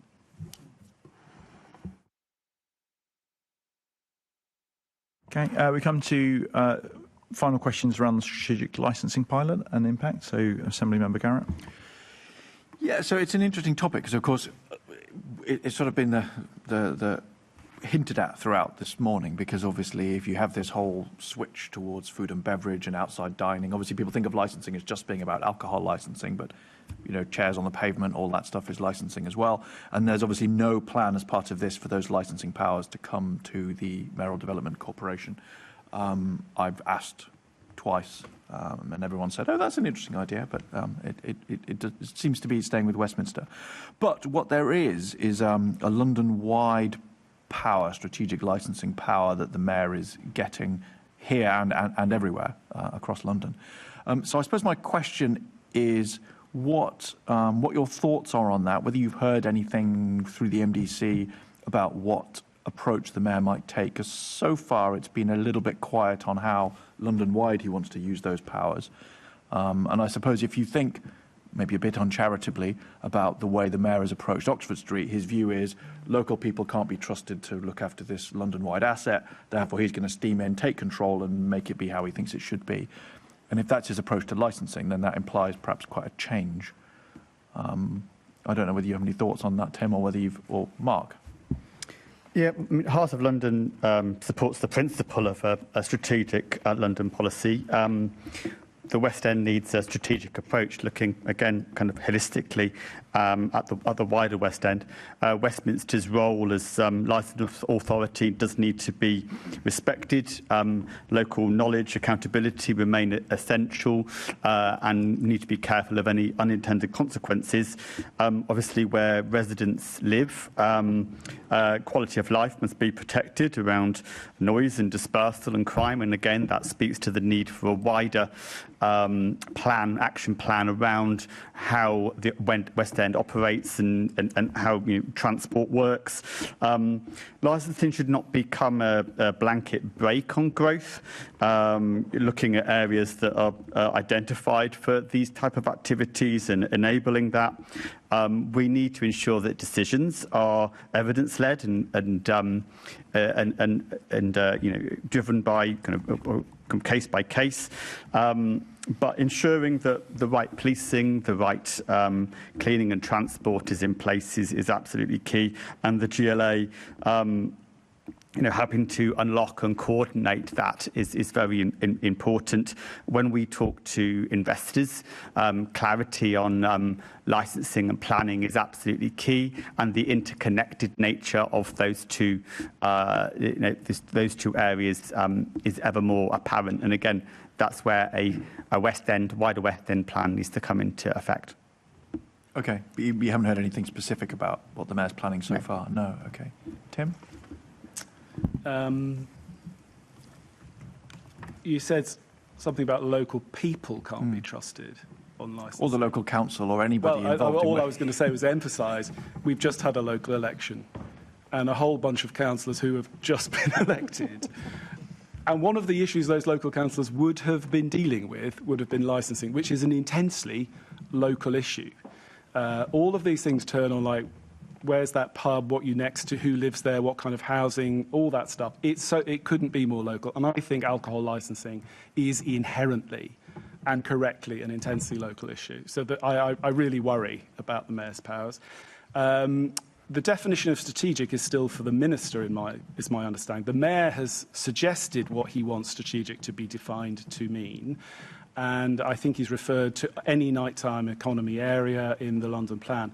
And our understanding is that that's about the strategic bit of Westminster would be 80% of the area of Westminster, which I think will be a shock to people when they realise that their local councillors are not responsible for licensing anymore. And I just think it's a a really backward step. Okay. I think just lastly, it's that certainty element, and I think Assemblymember Garrett, you're sort of hinting at that we don't have that certainty at the moment as to who's going to be dealing with what. I am the Fitzrovia Partnership, but I also sit on the board for Pride in London, and I think it's important that sometimes a lot of the stresses that we see from our venues in Soho and across is just what are they going to get? What is the change of mood music that's going to happen? What are we seeing? How far can you do something before you get pulled back? And I think it is important that, again, that clarity is very, very clear, because clarity is king. And when you know where you're dealing with things, then you know how to respond and how to support and how to mitigate. And I think that's always the big thing. Residents are always rightly concerned about that. It's about mitigation. So we've been asking, and so we said, fine, go later, but on that social housing unit, you might have to put triple glazing, and who's going to pay for it? And that never gets resolved. I think there was a chance it could have been resolved with the local council. Like there may have been a way for funding that mitigation. Unless the mayor has a fund to deal with mitigation on these negative externalities, then it's just a worry, basically. Understood. Kay, I think I saw your hand up. Thank you. I just look away from the interest in the alcohol side of licensing. We look after Edgware Road, which goes from obviously Marble Arch up to Monument Flyover. That's the area we cover. We've got an awful lot of ground floor members that are restaurants and cafes and takeaways. And Edgware Road, as you know, is known for a place to go out in the evening and have food. And there's very little alcohol, very few alcohol licenses actually on the front of Edgware Road. We have pubs in the side streets, but we have main sort of cafes and takeaways and things on Edgware Road. I think that it is challenging. I think one of the challenges, we've spent about 12 months trying to get a Nando's open. That's how hard it is. And a lot of the complexity and the conflict comes from operators only making units viable, or units only being viable if they're allowed to do takeaway. And then you're into a whole different realm of bikes, service hatches, pavements, waste, litter, those sorts of things. And that's the sort of complexity of hot food at night and delivery, and the way that people now consume and order food online into the units that are going into our high streets. This is something that does need a look.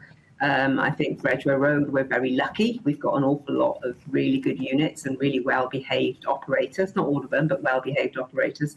But I just want to change the dial away from alcohol. I know we've been discussing that, and I know, Tim, that's a big issue for you in Soho, but there are wider issues in licensing than just alcohol. Thanks. Yeah, that's a well-made point. My final question was just going to be what you would be looking for from a licensing scheme, but it sounds like clarity and certainty, and really, if you can achieve those two things, that's probably most of it. Is that fair? Sorry, consistency.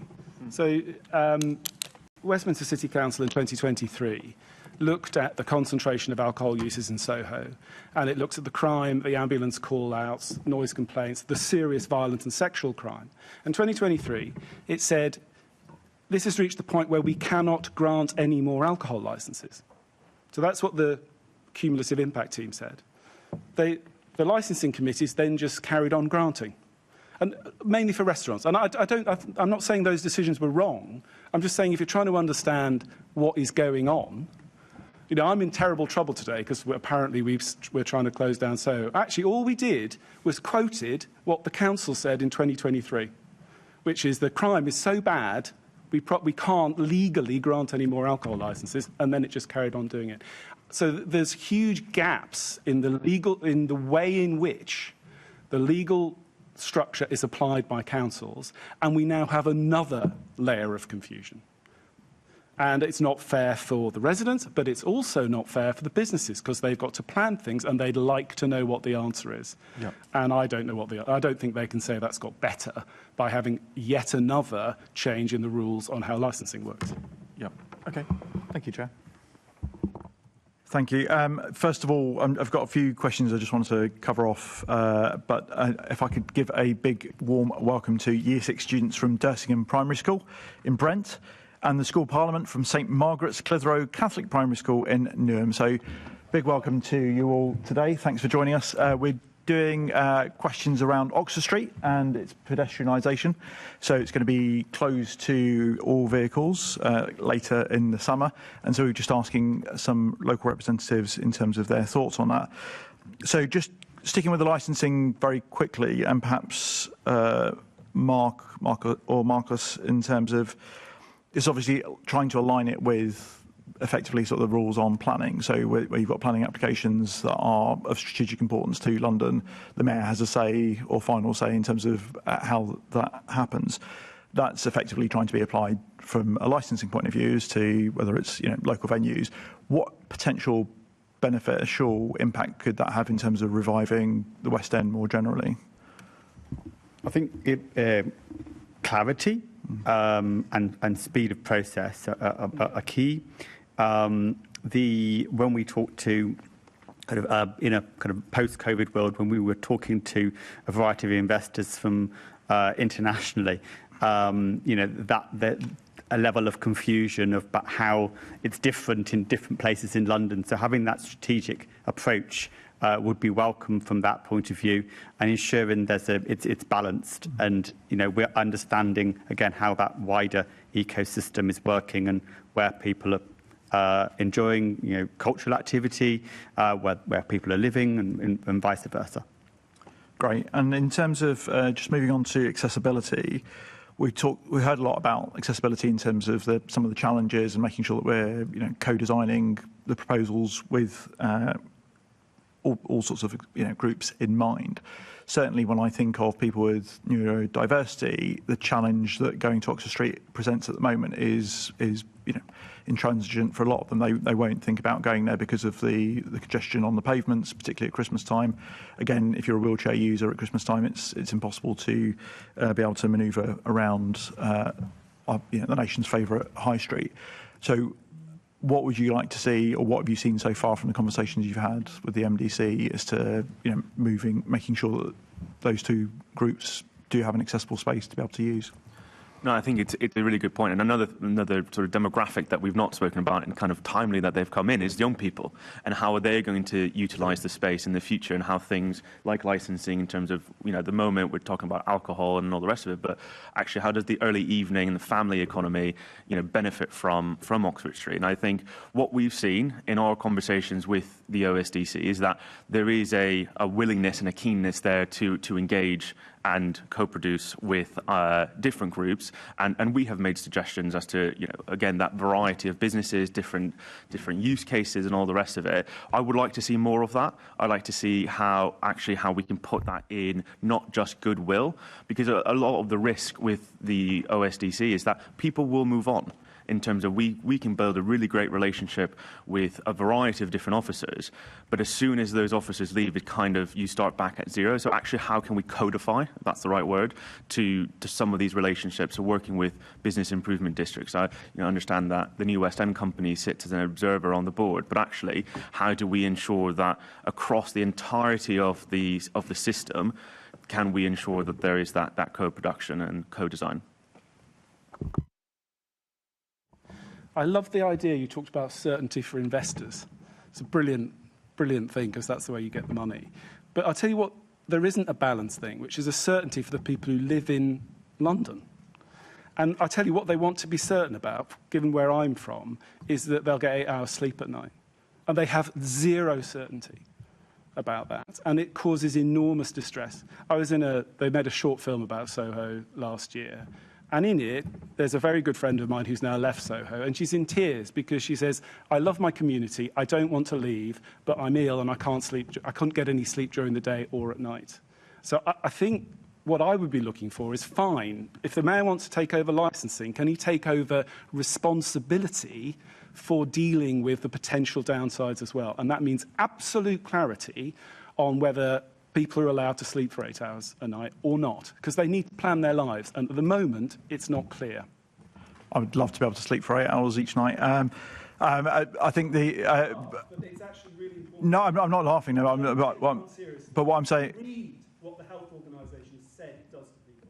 Absolutely, Tim. And I was at a Health and Equalities event yesterday, so the importance of sleep is not lost on anyone. But what I did want to link to what you just said, though, is that actually the mayor has recently introduced an additional policing team for Oxford Street in particular. So just going back to one of the earlier points that you made, Tim, about making sure the policing levels are the right level. That has massively increased over the last year, I believe. It was introduced a year ago. And I know working with the local business improvement districts and so on, you've got your own equivalents in terms of, sort of with PCSO style powers in the area. Just any sort of final comments in terms of things that what you've seen from that you'd want to continue or see differently? I have another job. I am a chair of the Westminster Safer Neighbourhood Board, and we've got a meeting tonight, actually. And we did have a really useful meeting with the Deputy Mayor, Howard Dorber, from a community perspective on Oxford Street, and I absolutely am grateful and want to express my thanks. The Mayor has committed 80 additional police officers to the West End. We have discussions with our superintendent, and actually it's going to be 150 because they've sorted out the backfill and the abstraction. But it is slightly early days on whether that increase in policing is going to change the crime figures. There's some indication it's getting better. But yes, it is all positive, and I am really grateful for it. Great. And Mark? There certainly have been some positive developments, particularly on Oxford Street, in terms of the amount of policing resource and the way they're dealing with crime, focused quite a lot around the daytime economy. So ensuring that the entirety of the West End and the nighttime economy is also focused on. Lots of good work in terms of how business improvement districts, the local authority and the Met are currently working.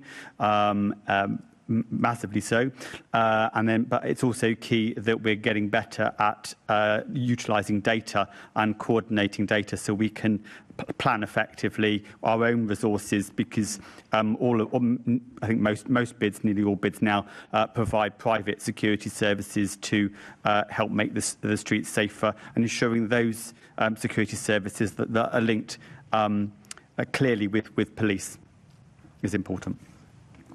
Yeah, and just to say finally, obviously there's a lot of emphasis on the West End, but as a business improvement district covers Camden and Westminster, what we don't want to see is the sort of pushback of those individuals in the West End then sort of kind of taking hold in Camden and Tottenham Court Road and some of our smaller streets, because we do see that where someone has been given a CBO in the West End, they will naturally come over to the Bloomsbury ward, and we're then having to deal with it on two fronts. So again, it's kind of what we've been saying before, is that holistic piece, that getting 8 or 150 officers in the West End, okay, well, what does that mean for the surrounding wards and boroughs? So for us, it's just ensuring, as I've said before, the east side doesn't become the poorer cousin of the west side. Well, huge thank you to all of our panellists. That concludes our first panel discussion, and I appreciate all the contributions you've made. We're just going to take a very short adjournment of 5 minutes, and we'll be back at 11:32 for our second panel. Thank you.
Okay, welcome back to the London Assembly's Economy, Culture and Skills Committee. We are continuing our discussion regarding the economy of Oxford Street. In the chamber, we have some new guests. So just to introduce Alan Simpson, who's Chief Executive Officer of UK Hospitality. We've got Katie Mulkowski, who's Director of Research and Urban Health at the Future Places Studio, and Dee Corsi, who's Chief Executive at the New West End Company.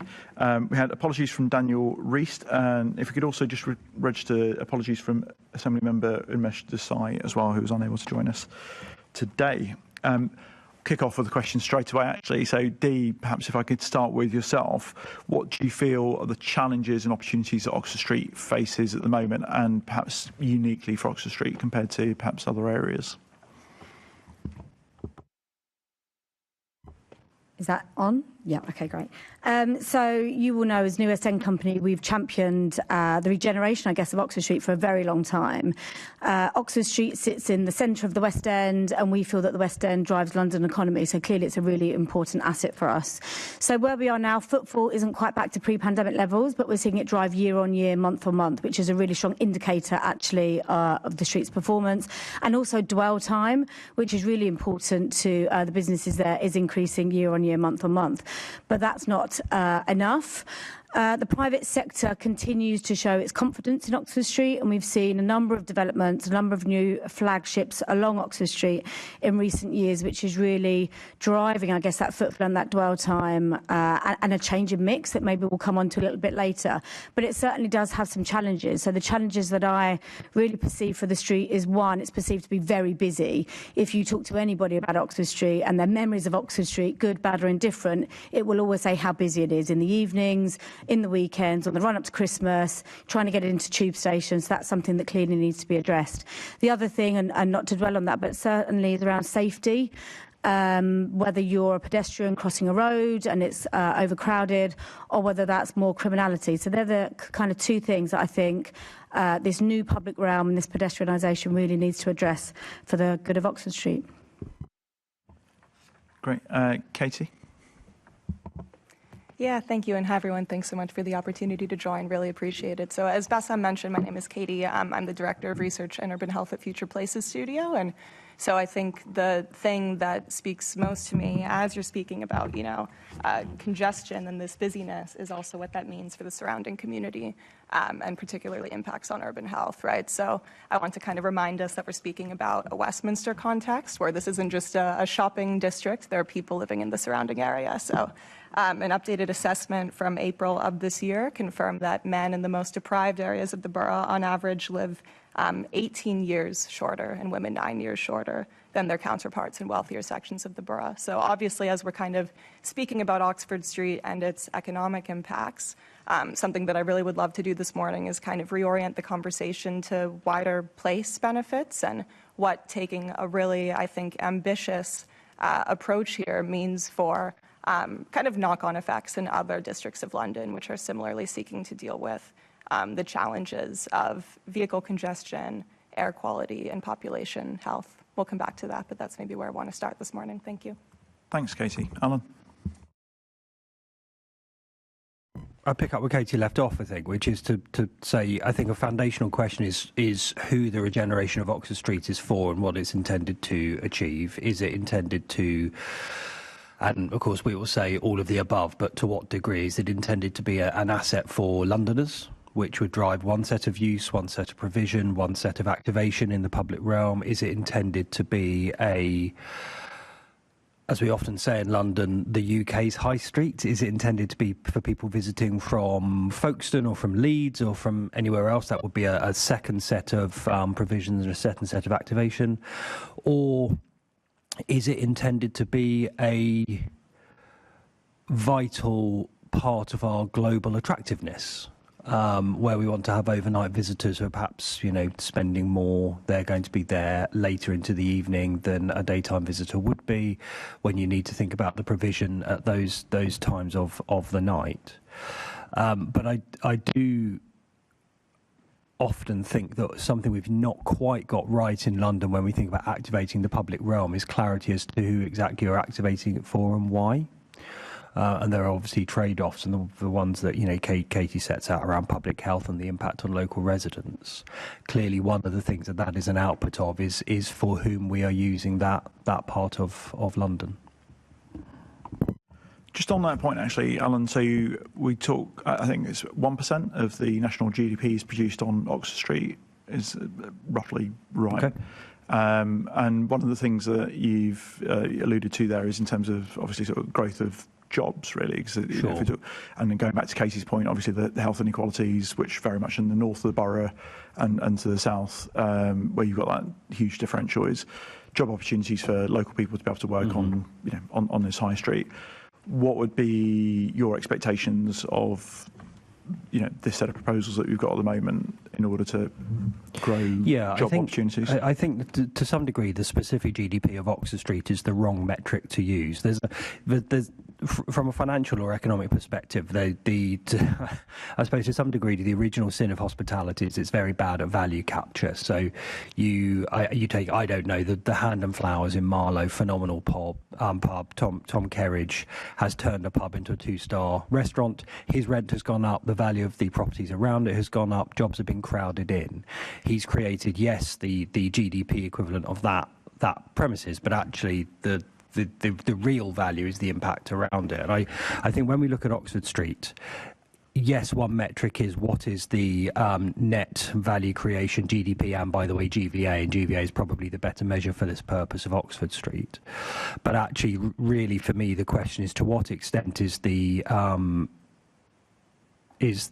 changes, our proposed changes to Oxford Street and the surrounding areas, driving up GDP and GVA elsewhere in London. So, for example, if we do turn it into a globally significant place to visit and it increases by X percentage the amount of visitors into London, those visitors will be as likely to stay in Wembley as they are to stay in and around Oxford Street in the way that we know and understand.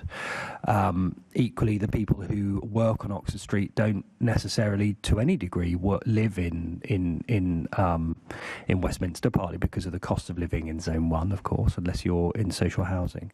So that distinction I started with, which is the purpose of Oxford Street to be a local high street, a London high street, a national high street, or an international high street, does to quite a significant degree drive the way that you activate it, but also how you think about dispersal of benefits. Thank you. Dee, do you want to come in on terms of sort of job creation within the set of proposals that we've got at the moment, or any other hopes that you're seeking to achieve from what this, the MDC would look to get out of pedestrianising and developing Oxford Street? Yes, we've looked at this in terms of what good public realm can drive, and we've had some experience of this in the wider West End. So through the research that we've done, we know that good public realm could drive between 5 and 10% of additional turnover into the area, which of course will drive the jobs and get people into the West End, and that's a really important factor. We know that the area is changing and evolving, and it's not just about Oxford Street. I sit here representing Oxford Street, but the wider West End as well. And that's absolutely key for us, that whatever we do on Oxford Street, we reap the benefits more broadly. How we bring in the side streets and the other areas are as important as the concord of Oxford Street itself. Yeah, if I could just come back on that point and maybe strengthen what I previously said by coupling this kind of air quality motivation with a wider economic impetus. So at Future Places, we recently put out a report called Health as a Competitive Advantage. And what we wanted to do with this piece was sort of, I guess, reframe the conversation away thinking about public health as merely a built environment outcome, and instead see how places, cities, town centers all over the world are kind of putting health at the core of their urban identity, commercial strategy. When you think about, Paris or Barcelona, for instance, even examples in Seoul and Singapore, and I know that we'll touch on this later, but cities are really reframing almost their urban identity and commercial strategy around place health. So that's something that we wanted to think about, and echoing Dee's point as well, this aligns with a very clear economic evidence base, right? So one example additionally maybe is this pedestrian pound research from Living Streets, just for us to put on the table. It shows that well-designed pedestrian environments consistently increase footfall, dwell time, and local spend. So obviously when we're thinking about this from a strategic perspective, the kind of best practice understanding in urban planning and built environment work right now is that places which prioritize walking are consistently seeing return on investment. So I think we can be thinking about this not just in terms, as you mentioned, Alan, of very kind of stark, specific, maybe easily quantifiable GDP metrics, and instead the wider value of kind of embedding these principles of health, connectivity, progressive public realm design as a wider sort of commercial strategy for London. Thank you. And just on the value, sorry, the hard currency in terms of the £144 million budget that's currently dedicated to this. What are your feelings in terms of sort of, is that sufficient? How should that be funded? Well, any thoughts on that? It depends what you want to do with it, doesn't it? I mean, £144 million is not, forgive me, very much money. How long is Oxford Street? There you go, Dino, it's 1.8 kilometres. I'm not going to do the maths, but it's not very much per 100 metres, is it? So therefore, the question is how you crowd in private sector funding. To the extent that private sector businesses are participants in the redevelopment of Oxford Street, they should be chipping in anyway. Then, of course, the question is whether or not the money is being spent on things which derive an ROI. London government doesn't have a phenomenal record in doing that, I would say, with clarity. We know that certain sorts of activation and certain sorts of investment drive certain sorts of activity, right? So, crudely, no one will travel to London from Leeds as somewhere which is, an hour and 45 minutes away on the train for a daytime activation. It would need to be a bigger thing than that to get people in. People will not travel internationally for an activation which is smaller than, the Edinburgh Festival or a major football tournament. If the intention is to activate the public realm for Londoners, you can do that with a much smaller degree of spend on activation, but the amount of money you'll get spent will be smaller. As we know, and I hope I don't need to articulate for this group, but, international visitors spend profoundly more than daytime visitors. Daytime visitors spend profoundly more than Londoners who've popped in for the day. But equally, we can, to a point I think Katie would make very strongly, is the reverse of that is also true. You can make an argument that Londoners have a right to outcomes from their biggest and most important street that perhaps an international visitor doesn't have the same right to. So if you spend £144 million on Oxford Street, you're not going to materially redevelop Oxford Street without private sector investment. And if you want to see return on investment on that financially, you have to be very clear about who it is you want to come and spend money there and on what. And if I can just make one more point very quickly. This is probably less true of London than smaller towns, but it's true of all urban geographies, really. Expanding supply against reasonably fixed demand is not in and of itself a good idea. So I grew up in Maidstone, and I think about an urban redevelopment scheme there where they built a new shopping district, but they didn't double the amount of shopping demand, and the old one just went wrong. If we redevelop Oxford Street to be an expansion of capacity only, rather than a different form of capacity, we will almost mathematically transfer spend from South Bank or elsewhere. If we redevelop Oxford Street to be an asset that attracts visitors who would not otherwise have come, then we will find that the spillover effects from the work that Dee and her colleagues do to the rest of London is profoundly meaningful. So, Dee, if I can come to you, so if the final point that I've made is the outcome of this work, is how would you see that playing out? I think because of Oxford Street's reputation, it is nuanced and that it is all things to all people, and that's what we seek to do. So it has to be for the residents in the area, the workers, the tens of thousands of workers that come here every single day, the day trip domestic visitors and the international. It has to be fit for purpose for all of those. So that's a very difficult job to do, obviously. In terms of the 144 million, Alan's absolutely right. It depends how you spend it, right? It depends what we're going to focus on as part of that. The main element of that is the capital cost to do the pedestrianisation. Is it enough? How long's a piece of string? There's significant investment already, as I've said before, from the private sector. Considerable developments already on the street. We've got the Elizabeth line. So I think keen for the OSDC to work with Westminster City Council, work with Camden, work with the private sector on how best to spend those funds going forward, because it has to be all things, I think, for all people. Thank you. And Katie, perhaps going back on the other type of value added that you were talking about there, what sort of performance metrics would you be looking to see from this redevelopment? Yeah, thank you. I mean, there are so many ways to, I guess, measure, firstly, what I raised. So when it comes to air quality, maybe these are more immediate measurements. What's a bit more challenging, possibly, is monitoring the kind of long-term health impacts of something like this. And if I can kind of make a suggestion, I would say that because Oxford Street has such, national and strategic significance, as you mentioned, Dee, as well as local significance, it's really that embedding kind of any sort of monitoring capacity around the scheme will be important to kind of tell the story of what something like this can do, right? So ideally, we'd like to see air quality improvements, not only immediately around the street, but in the surrounding area. We'd like to see, changes in preventable disease rates, so monitoring asthma, cardiovascular disease, rates of cancer, obesity, things like this. But I think when it comes to really what something like this can do, and when I speak about this as a planning perspective, I'd love to see Oxford Street kind of setting a really bold precedent on how London approaches the uptake of healthy streets more widely. I think it's no secret that from, debates around ULEZ or congestion pricing to low traffic neighborhoods, school streets, bike lanes, even small endeavors at traffic calming or addressing any of the things that I mentioned can still be very politically difficult to do in London.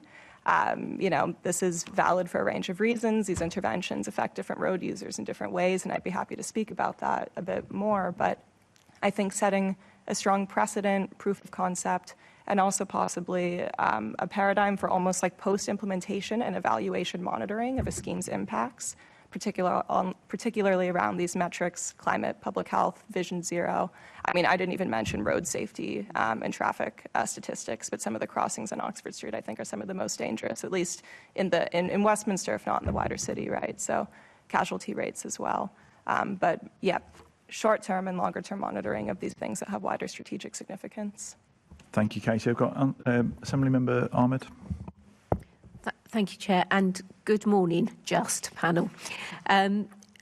So my question is about the two big streets that surround Oxford Street, so Regent Street and Bond Street. And the challenges there may have been different in comparison to what's happened with Oxford Street. I wonder if you could tell us what you think of that, whether those challenges have been different, and why has Oxford Street faced the particular challenges that it does and has faced? Dee, perhaps you'd like to start? Yes, thank you. So, Bond Street did have its challenges a few years ago, and actually we led some public realm work there. Probably back in 2017 or so, and off the back of that public realm, we saw an immediate increase in footfall, dwell time, and some of the other metrics that we've spoken about. And actually, since the pandemic, Bond Street was one of the streets to recover far more quickly. Values are the highest they've been ever now on Bond Street. So again, going back to that factor that good public realm can really drive that.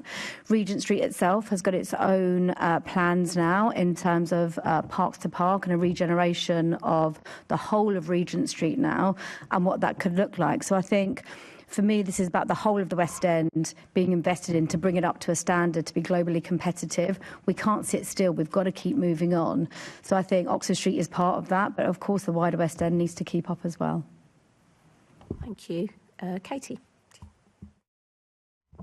Yeah, thank you so much for the question. And I will say I don't want to comment too much on specific scheme or area detail because I haven't necessarily worked in these contexts as a planner, but just to maybe double down on why I believe Oxford Street has potentially encountered so many difficulties in the planning process does have to do with the cross-borough nature of the scheme and the collaboration that's sort of been facilitated, but that also raises some complicated questions through the MDC. Thank you. And Alan, and nice to see you here again, in a completely Hello. different role. Hello. Thank you for having me. One sort of small point and one larger point that actually I'll push back to Dee and ask you a question because I'm struggling to remember the specifics. But one point is that if you poll people outside of London to name streets they've heard of, more people say Oxford Street than Bond Street. So by definition, you have more people will end up on Oxford Street, and therefore you have some of the challenges that Dee was setting out earlier in a way that you won't so much in the south of Bond Street, for example. I think the work around Bond Street has been very well done, by the way.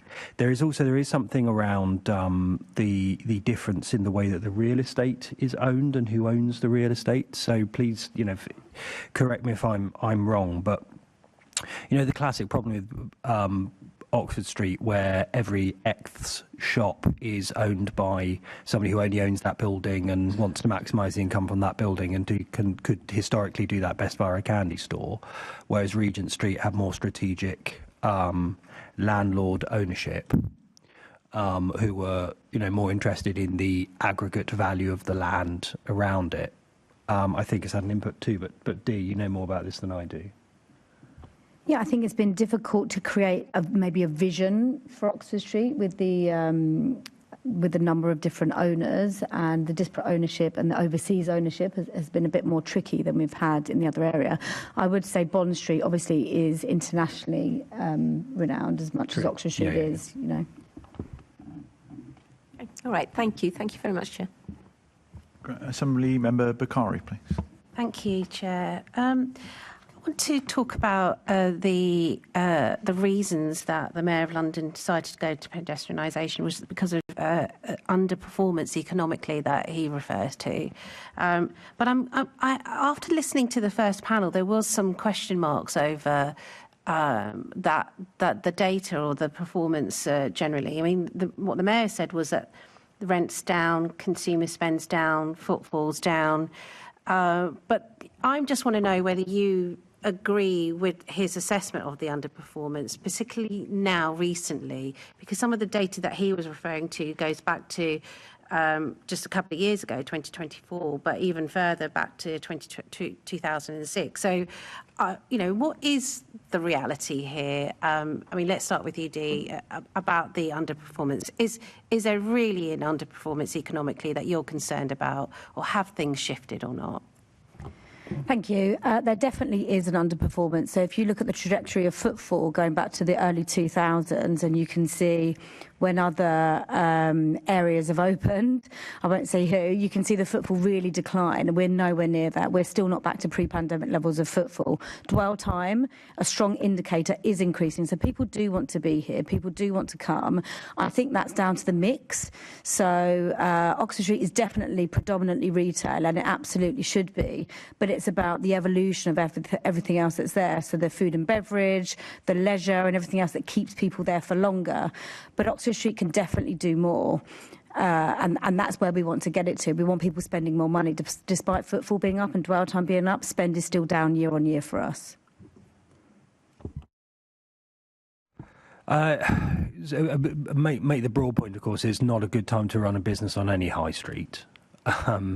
And I think that's true of Oxford Street as well, because the inputs into running businesses on in these areas has gone up so dramatically over the last few years because of business rates going up, because of national insurance contributions, because of so it's not new, but it's growing as other parts of Europe reshape their tax rates. But it's the VAT on a holiday in the UK is twice as much as it is in Paris. So somebody making a choice between London and Paris for a weekend away, at least rationally chooses Paris. And I think that's for sure having an impact on price and people's ability to turn a profit. There's an interesting trend, I think, on Oxford Street. If you look at some of the recent very significant investments in the retail space, which isn't my area, but the retail space, it's interesting that if you go into, for instance, the Nike store, it's obviously intended to be a brand activation just as much as it is a shop, because possibly they would say that just as a retail outlet, the numbers are marginal, but being able to articulate the Nike brand so well on such a famous street with such clarity of brand investment means that they're going to get more sales online as well. So it's interesting to me that, you know, what has historically been true, for instance, Canary Wharf retail, which is that those shops are really very advanced showrooms, as much as they are places where you'd actually go and buy stuff, is a trend we're seeing, and not just in London, by the way. That's true in a lot of sort of iconic global cities, where the iconic retail is being used to articulate a brand as much as it is to actually sell a T-shirt. The reason I think that's a relevant answer to your question is it kind of implies that the businesses who are seeing growth value in these places, not just Oxford Street but outside, aren't places who need the cost of selling a T-shirt to be, 15% lower than the price of selling a T-shirt.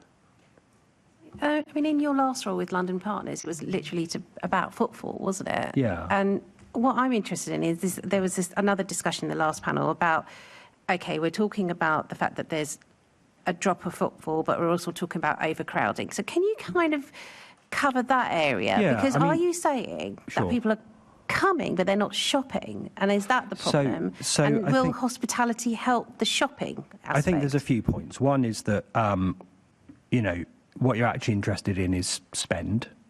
Your ideal visitor is in London for about 3 hours, somehow spends £20,000 and then goes, but there aren't many of them. We know that international visitors spend more than domestic visitors. We know overnight visitors spend more than than daytime visitors, partly because they tend to have more money, partly because they stayed in a hotel, they had to pay for that, and partly because by definition they're probably eating 3 meals in the city one way or another. Where certainly when my mum took me to the Science Museum as a kid, we brought a packed lunch. So why I make that distinction between which group you're wanting to bring in and spend is that the amount of spend per head differs markedly across different groups. Equally, there are fairness and access concerns which are almost the inverse of that mapping. But actually, it's about dispersal. So if Oxford Street is framed and well articulated to a global audience as an iconic reason to come and visit London, they will visit London. That will absolutely drive footfall on Oxford Street, but hopefully those people will be here for 3 days and they will go to the South Bank, come on the board of the South Bank Employees Group, or they might go to Wandsworth, or they might go to Peckham and visit Forza Wine because they've heard about it on a blog. Domestic visitors won't do that. They'll go to Oxford Street and go home. Dispersal is harder with domestic visitors, interestingly, but it really depends how you frame it, I think. But footfall and spend are correlated but separate measures. So pedestrianisation will encourage shopping and increase the retail kind of going up. You should expect, So you should expect it to. And pedestrianisation will also help hospitality. Yeah. So and pedestrianisation will also help the economic impact of the whole of London. So 3 points, I think. One is that we know, as Katie has said, from significant amounts of research in significant parts of the world, that pedestrianisation is linked to positive outcomes, including increased dwell time and spend. There's the point that, imagine there was a massive ditch through Oxford Street that if you fell into, you fall into a ditch right up the middle. That's what that road is, and everyone's crowded at the side. So by definition, pedestrianisation increases the public realm access for most people. there are more people walking up Oxford Street than driving up it. In terms of specifically hospitality, one of the things that you could, and I would say you should use that newly reclaimed public realm for, is hospitality offers. Generally speaking, areas of hospitality offers have higher retail spend as well, because people will sort of wander around more, even if they only eat one meal or buy one cup of coffee. There's something about places which are activated via kind of the hospitality vibe, which means that people will stay for longer. There's an interesting trend, just very briefly, in new developments of shopping centres to move away from, the Blue Water thing where you've got the food court in the corner. And it's quite mechanistic. You go and shop. It's 12 o'clock. You go and have a KFC, and then you go back to shopping. Increasingly, the urban design of those centres is focused around building in food and drink provision everywhere, because there's something about it which tends to drive people to dwell for longer and spend more. And having coffee shops in the middle of the street, say, and to Dee's point, how you use those spur roads off of Oxford Street will make the place nicer, and therefore people stay longer and spend more. It works really well for Waterstones, doesn't it? I'm just thinking while you said coffee shop. I go to the coffee shop. My daughter goes, buys loads of books. It does. It seems to work, doesn't it, in that kind of context? It does. Although if you spill your coffee, they get very annoyed. Dee, I've been pushing the mayor on Sunday trading. And I would like to know what your opinion is on this. If we are to go ahead and really push for Oxford Street to be a real shopping destination, isn't this a chance really to also push for relaxing Sunday trading kind of rules, and maybe even doing a trial to see if it would work across the whole of Oxford Street? In short, yes. I'd absolutely love to see that. If we're going to really significantly invest in the street, then let's really capitalise on it and let's see what more we can get from it. It is an international destination. It's renowned for being so. And an extra couple of hours on a Sunday would really support that. We know that the retailers, they have queues in that browsing half an hour. They've got queues outside, people knocking on the door. And equally, it come, 6 o'clock when they're closing the door, they've still got international visitors, let alone the domestic people that are coming here that want to spend money. So I'd absolutely love to see a trial on Oxford Street. Great. I'd love to see that too. Thank you. Assembly Member Garrett, please. Thanks. Return to the cost. Obviously, there's the 140 million quid, which is either a great deal of money or not very much money, depending on who you ask. I suspect it comes down to who's paying for it, which when we looked at this on the Budget Committee, that was one of the challenges I had, which is that the sort of adjacent magic money tree, which is business, is going to pay for it. And then I asked which businesses it was that had come forward so far with some money, and the answer was nobody yet. And obviously, they've been on the hunt for a year or two. So, and obviously this also feeds into the business about the high street, because one of the points being made in the previous panel is this: if you're going to generate lots of money from activations and sponsorships, you're going to have big things in the middle of the road, which obviously then reintroduces the kind of people being squished into the sides problem and removes the massive plaza thing.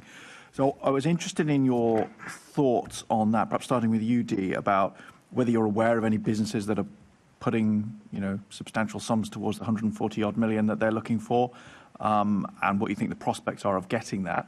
And then secondly, what that looks like in terms of those kind of activations on Oxford Street and how they're going to, fit in with the existing businesses there. Thank you. I'm not aware of any businesses currently. That's not to say that there's not private conversations happening. I think for businesses to invest, they will want to really be able to influence, I guess, what's happening along the street. And I think, I'm not sure if timelines will allow that really in terms of the delivery, because we want to get cracking on that. The activation point, I think you raise a really good point. We want to make space. Oxford Street is incredibly narrow. Look at, the streets in Europe and everywhere else. You've got much more space for people. So even taking out that central reservation isn't going to give us loads of space. The last thing we want to do is fill it with clutter. And the last thing we want to do is have an event there every single day, which brings footfall, to that bit, but people aren't going into the store. So there's a real balance to be had in terms of making the space attractive for visitors to come and dwell and everything else, but making sure it works with the business. And again, I'd echo that point that the OSDC has to work with the local businesses that aren't just there for a day. They're there, 365 days a year doing businesses, to Alan's point, paying a lot of money to be there. So I think getting that right will be absolutely key as the plans develop over the next few months. Any further thoughts on how that could work? I mean, another thought that strikes me that I've seen in one of my local town centres, where we've had things like this, not obviously on a much smaller scale. One of the bits of feedback I've heard from the shops that are already there is that it seems like lots of people come and they do the exciting thing that's in the middle of the pedestrianised street. It's permanently pedestrianised, and actually, the poor shops that were already there the whole time just sort of slightly get forgotten about. And sometimes the layout of those things, you've attracted a load of people into the middle of the street, and then the sides of the street just become a sort of pedestrian thoroughfare rather than a exciting place that you're also going to, having drawn all that footfall. Yeah, I mean, if I may, something that immediately comes to mind is what an opportunity this is specifically for Oxford Street to learn the lessons from other mayoral development corporations throughout the city. I mean, traditionally in urban planning, when you do a kind of public realm enhancement like this, additional sort of revenues for spend are coming in from like SIL or Section 106 contributions. It's a bit more fragmented, right? But, from like examples in the Docklands in the 80s, what mayoral development corporations do allow for is like a strategic policymaking landscape that's allowed for other like innovative financial tools, right? So there were specific tax breaks or other things that encouraged investment. I know specifically around the Queen Elizabeth Olympic Park, when we talk about, this is possibly a more tangential example of the maintenance of a large public realm asset, but for instance, the LLDC had charged a levy on residents surrounding the Olympic Park to then contribute to maintenance during its tenure. Obviously, that then raises many questions about what financial tools the MDC can put in place and what happens after it's no longer in existence. I know from planning colleagues at Newham, the transition back has been difficult. So I suppose we need to be thinking about these financial mechanisms as both kind of short and medium term and then long term strategies when the MDC is no longer like a decision-making power. But there's a very particular policy landscape at play here, which can allow for some really interesting financial decision-making to help make this work. It was really, that's fascinating to hear. It hadn't occurred to me. There is I sort of said at the beginning that there's a point around increasing supply not in and of itself being a good thing. And I would hope it's obvious as to why. Whatever goes into that bit in the middle has to be maximally additional to whatever's there in a way that isn't competing. Now, there are coffee shops on Oxford Street. There's a McDonald's and, but it is, as Dee says, primarily a shopping street. It's quite interesting as a high street in that regard. It's quite unusual to have a high street which has that percentage of shopping as its core. Therefore, using any additional space which you create maximally for hospitality, and I would argue hospitality which either increases the amount of the day that the street is relevant. So, I sort of said, look, if you've got overnight visitors, they're going to stay later than if you have daytime visitors. Well, can you put in things into that space which increase nighttime use, but in a way that is appropriate from the other kind of outcomes and concerns we were hearing about before? There is a question about making sure that it's not inappropriate. But also we know that there's certain sorts of hospitality which are better at driving the amount of time that people spend on a street or in an area. So, having nice coffee shops that you kind of can sit in, get your energy back before you go out and shop again, is better than things where it's perhaps a bit more transactional and doesn't give you that opportunity to pause. Those things, if you're just sort of, mechanistically, if you're sat having a nice coffee and a nice table for 25 minutes getting your energy back and you can see the shops around you, you're much more likely to go into those shops than if it's sort of grab and go. It is entirely possible to activate that strip in the middle in a way which isn't turning it into, isn't so dense as to turn it into, in effect, two very, very narrow streets with something in the middle, but is sort of, clustered every 100 metres, 150 metres, whatever it is. That would absolutely allow you to get the people who are setting up those things as landlords to pay in, because the area around them they would absolutely be willing to take responsibility for. You're not going to get people to pay in on an ESG basis. That's preposterous. And why should they? But on a what basis? Apologies, I didn't on an ESG basis. People aren't going to pay in on the basis that it's nice, but if you can get them to make a financial investment in expectation of return for that investor, then they will. But I'm guessing, to the point that several people in this session and the early session have made, it's going to have to be people who see that they are driving additionality in some way. Okay. Yeah, I mean, as I say, for me, there's this big question mark about the 140 odd million quid and where it comes from. And the mayor has made a commitment that it isn't going to be public money, it's going to be investment, possibly philanthropy, although that seems to be thin on the ground as well. And if that doesn't come, because obviously the spend is front loaded in the sense you have to do all that work, that's predominantly what it's for. And then if that doesn't turn up, what then? And obviously when you mention, I appreciate, Katie, you weren't proposing it, but I can imagine what the residents of Soho would think about the idea. We've got some additional charges that would go on, and I'm sure that's not the intention. But you can see how suddenly the whole thing, there's a significant amount of money that the GLA couldn't just carry, and what the prospects are of actually regenerating that cash, because it does seem quite a lot of money, while at the same time you said earlier not very much money. Well, it's not much money to do it, but clearly it's a lot of money from the remarkably tight, devolved budgets for discretionary spend that City Hall has. But again, if you're, it would be a bad idea in terms of it being a sustainable place where people want to visit. The whole thing looks like a kind of Blade Runner style thing covered with advertising hoardings. That would not be good, and you're not going to get international visitors for that. And I imagine Dee would be livid. But if you allow businesses to, well, first of all, actually the way it would work is you would need to allow landlords to build sites and invest in those sites, and you would expect them to make a sort of, you would do some sort of deal. I would certainly say that the experience of other urban developments in London is that having a mix of brands who people have kind of already heard of and kind of local brands is good for who then move into those sites is good for two reasons. One, it helps to disperse the economic value. We saw this in Elephant and Castle where they made a deliberate decision to have locally owned F&B businesses at ground floor level, which means that some of the value of those businesses is trapped locally because they'll employ local people, they're owned locally, etc.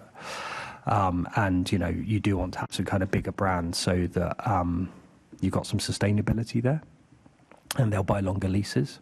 But there should be, over a 10-year period, over the, do we say 1.8 kilometre stretch of Oxford Street, it should be possible to return to an investor a significant proportion of that 140 million. That, really the question is the financial structure by which you invest in the first place, I would have thought. I mean, I doubt the investor community is looking at Oxford Street and saying, I don't want to put any money here. The question is the mechanism. Okay. Thanks, Chair. Thank you. Assemblymember Wilson. Thank you, Chair, and good afternoon, panel. Very interesting discussion so far. Hearing a lot about the kind of struggles and challenges that this crucially important street faces, whether it's the sort of quality of the retail offer, the fact that footfall has been slower recovering than elsewhere, although those sort of semi-contradictory comments about overcrowding being repeated again. But interesting point about the ownership, and that's seems to be why different from what happened elsewhere. And I think broadly welcoming the aspiration to kind of improve or broaden the appeal, the offer, although to what extent, I think, Alan, you alluded to this, to what extent that's already kind of hamstrung by the national economic context and some of the policy decisions that have been taken elsewhere, national insurance hike and so on, so forth, cost of employment being put up by this government. So that's kind of context, and that's helpful. But it feels to me as if we've kind of looked at what the issues are, or some of the issues, what the challenges are, and kind of reached a position where something must be done. This is something, therefore this must be done. I don't feel that pedestrianisation is the silver bullet that can solve those problems. I'm interested to understand why that... We've talked about public realm improvements, which I think are something to be welcomed, and I think Dee mentioned some success there in Bond Street. But what I'm struggling to understand is what full-blown pedestrianisation would give as a benefit or a value over and above, for example, what was already planned by Westminster City Council as their own public realm improvements. If you want to make somewhere more attractive, great, but it still needs to be accessible, which is less if you make it impossible for buses, taxis, etc. to get there. So that's where I'm kind of at with this kind of disconnect of, we want to do something, great, we want to improve the offer, great, but is this really the right way of doing it? Thank you. The pedestrianisation gives us such an opportunity to do things really differently. We want to be world class, we want to be a global destination. Good public realm will drive some of those drivers in terms of the footfall dwell time. But it is such an opportunity for us, for Oxford Street and the wider West End, as I say, to do things really differently and engage with the customers far more differently than we are able to. As I've said, Oxford Street is very narrow. It doesn't give us much space to do much. If we're looking at F&B and hospitality and bringing that out onto the street and making it this really welcoming environment, at the moment it's quite a hostile environment to be able to do that. You just can't do it. There's no space on the paving. So I think pedestrianisation is exciting from a business perspective, that it will open our world to real new opportunities that otherwise just wouldn't be there. Of course, we can widen the paving, taking out some of the carriageway, but this gives us far more opportunity to do things differently. And you touched on in the pedestrian pound kind of what you've seen in other areas and how pedestrianisation is a real driver for customer satisfaction, for want of a better word. Definitely. Yeah, thank you. I mean, I appreciate the question.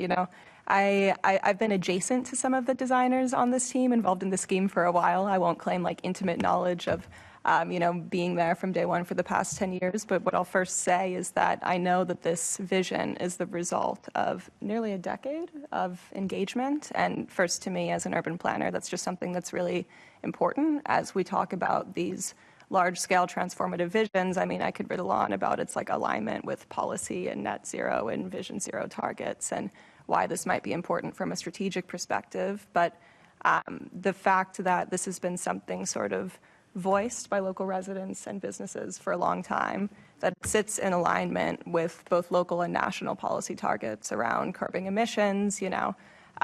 Curbing private vehicle emissions will be essential to meeting London's, I think, 2030 net zero goals because of the substantial role that the transport sector plays in that. So the sort of democratic visioning met with regional and national policy goals. To me, those are two kind of, tick boxes on why I support the vision. But also then, I guess, delivering these things with a very bold and landmark vision that allows other local high streets and town centers to kind of pick it up as a model is part of why I feel that this is really exciting. So, I don't think it's for me or any one specific designer to say this is the right way to do things. I think part of why I feel it's the right way to do things is because it's come out of a long-standing engagement with people who believe that it's a positive solution. I think on almost all metrics, it is rational to expect a pedestrianised, as a discrete question, and I'll come on to the kind of the broader policy challenges, but as a discrete question, it is rational to expect that on almost all metrics, a pedestrianised Oxford Street will be better than an unpedestrianised one in terms of satisfaction, dwell time, use across the day. There's positive evidence around crime data, etc., and so on. I said to Katie, we walked in. It's one of those things that if it was already pedestrianised and the mayor wanted to drive a large A road down the middle of it, we'd be having a we'd be having a conversation about that as well. The question really is about the externalities of that decision. So, Assemblymember Wilson, you make the point around, access to it. I do have a concern around the fact that the tube is expensive, plus I live in South London and therefore I'm sort of broadly furious about the tube at all times because we don't have it. So, I'd need to catch the bus to it. How close could I get to it? So there's access questions which you rightly make about getting there. There are, I think, much more profound challenges which I wouldn't begin to know how to solve around where the traffic goes. Where do the buses go? Where do the taxis go to get east-west through the city? Those questions for me all sit out with, would a pedestrianised Oxford Street as a discrete question be better? Yes, it would. I think it's rational to expect that. And politely where there are people to ask, I think, about those externalities around transport, both to it and through it. Those issues are the issues that throughout this entire process have still not been adequately addressed, as we heard from the panel earlier. And I mean, Katie, I'm sorry, we heard very clear from Tim in the first panel that local residents are not massively embracing this. And the idea that they are is well, I think the local election results showed very clearly that this isn't a popular scheme in Westminster itself. So, and a lot of it all seems to be based on a lot of kind of hope and aspiration, and I said in the previous panel a leap of faith that this will happen. That's when I was being generous about the mayor, rather than a leap of vanity, which I think it really is. What happens if this doesn't work? What happens if it goes wrong? It's irreversible. What situation are we in then? That's a huge worry for me.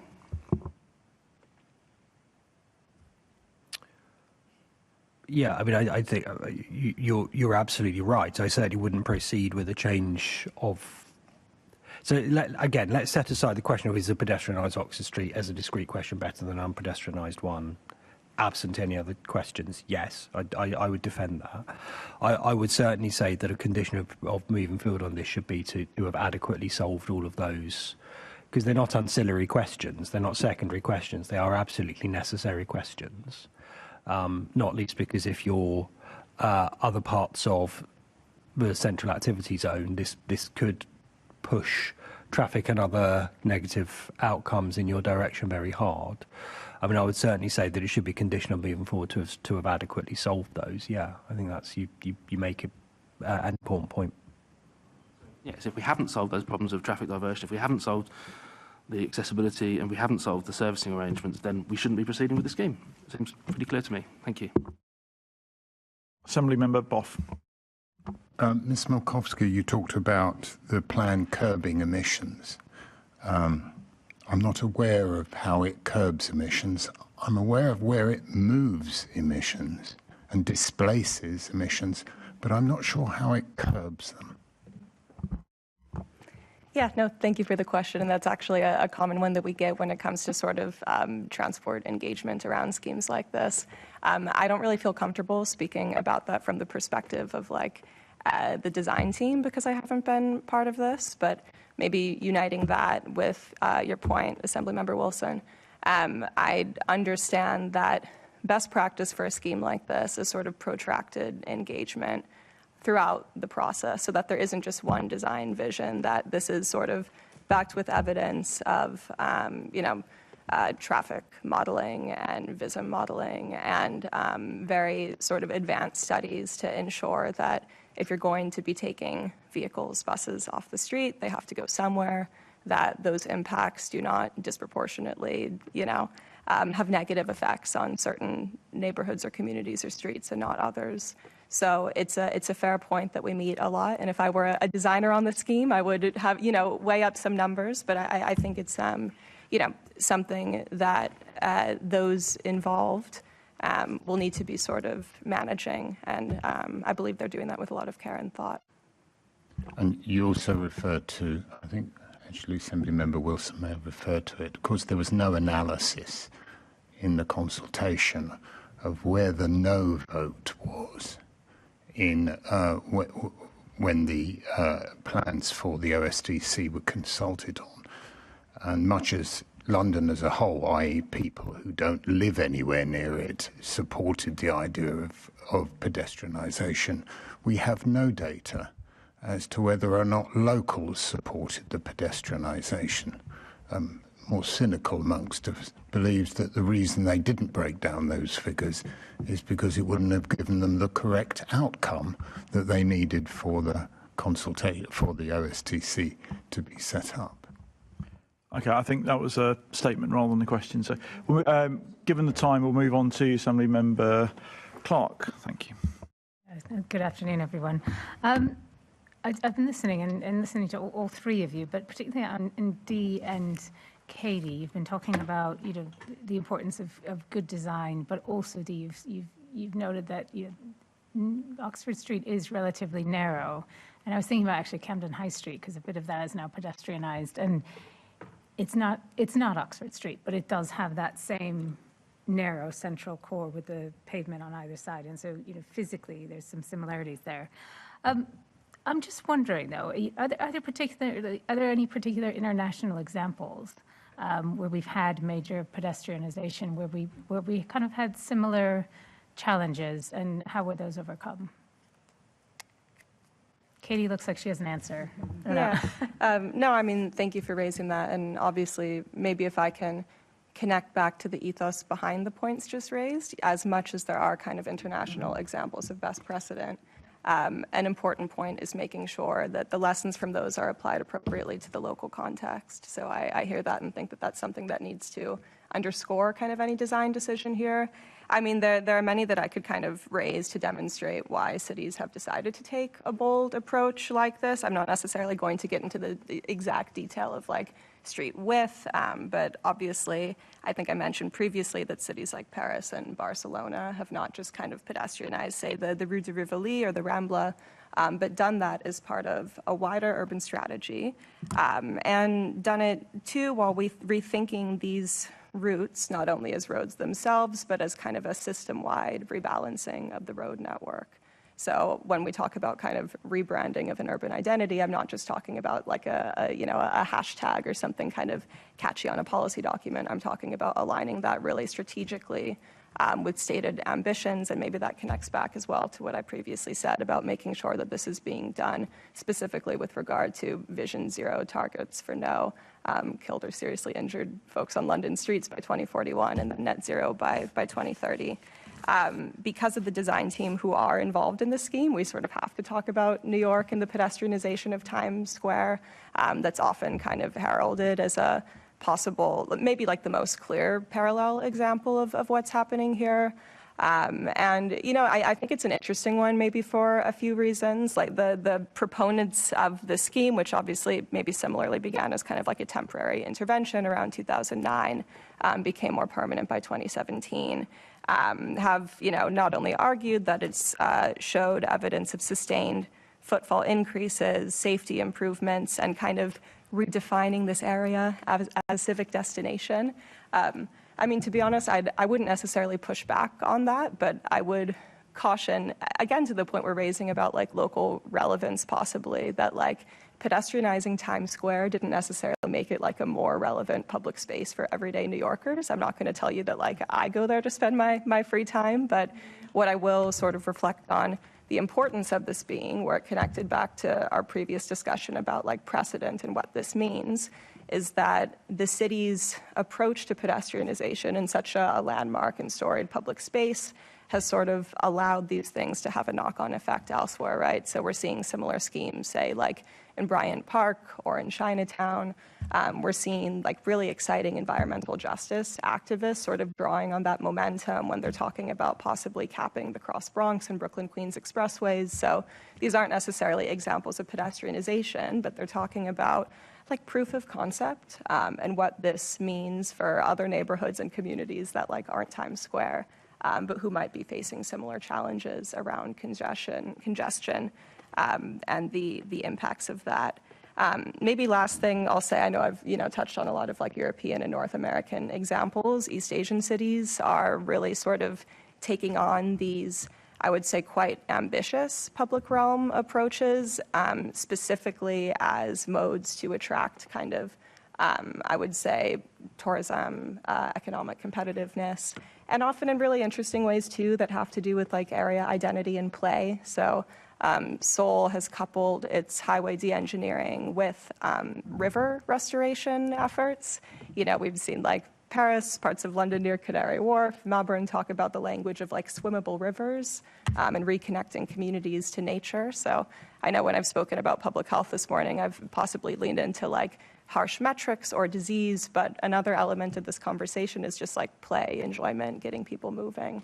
And I think there are really strong kind of evidence cases for that. It says something that cities around the world, which often do compete with London, are sort of taking on this momentum of transformation. And I think it's an exciting opportunity for us to do the same. Fab examples, I would say, but we don't have to go as far as that to see, you touched on Camden, some of the smaller maybe pedestrianisation schemes that have had a material positive impact more locally in London and in the UK, the Strand and other areas. We've seen some fantastic work there and it's made a positive impact almost immediately.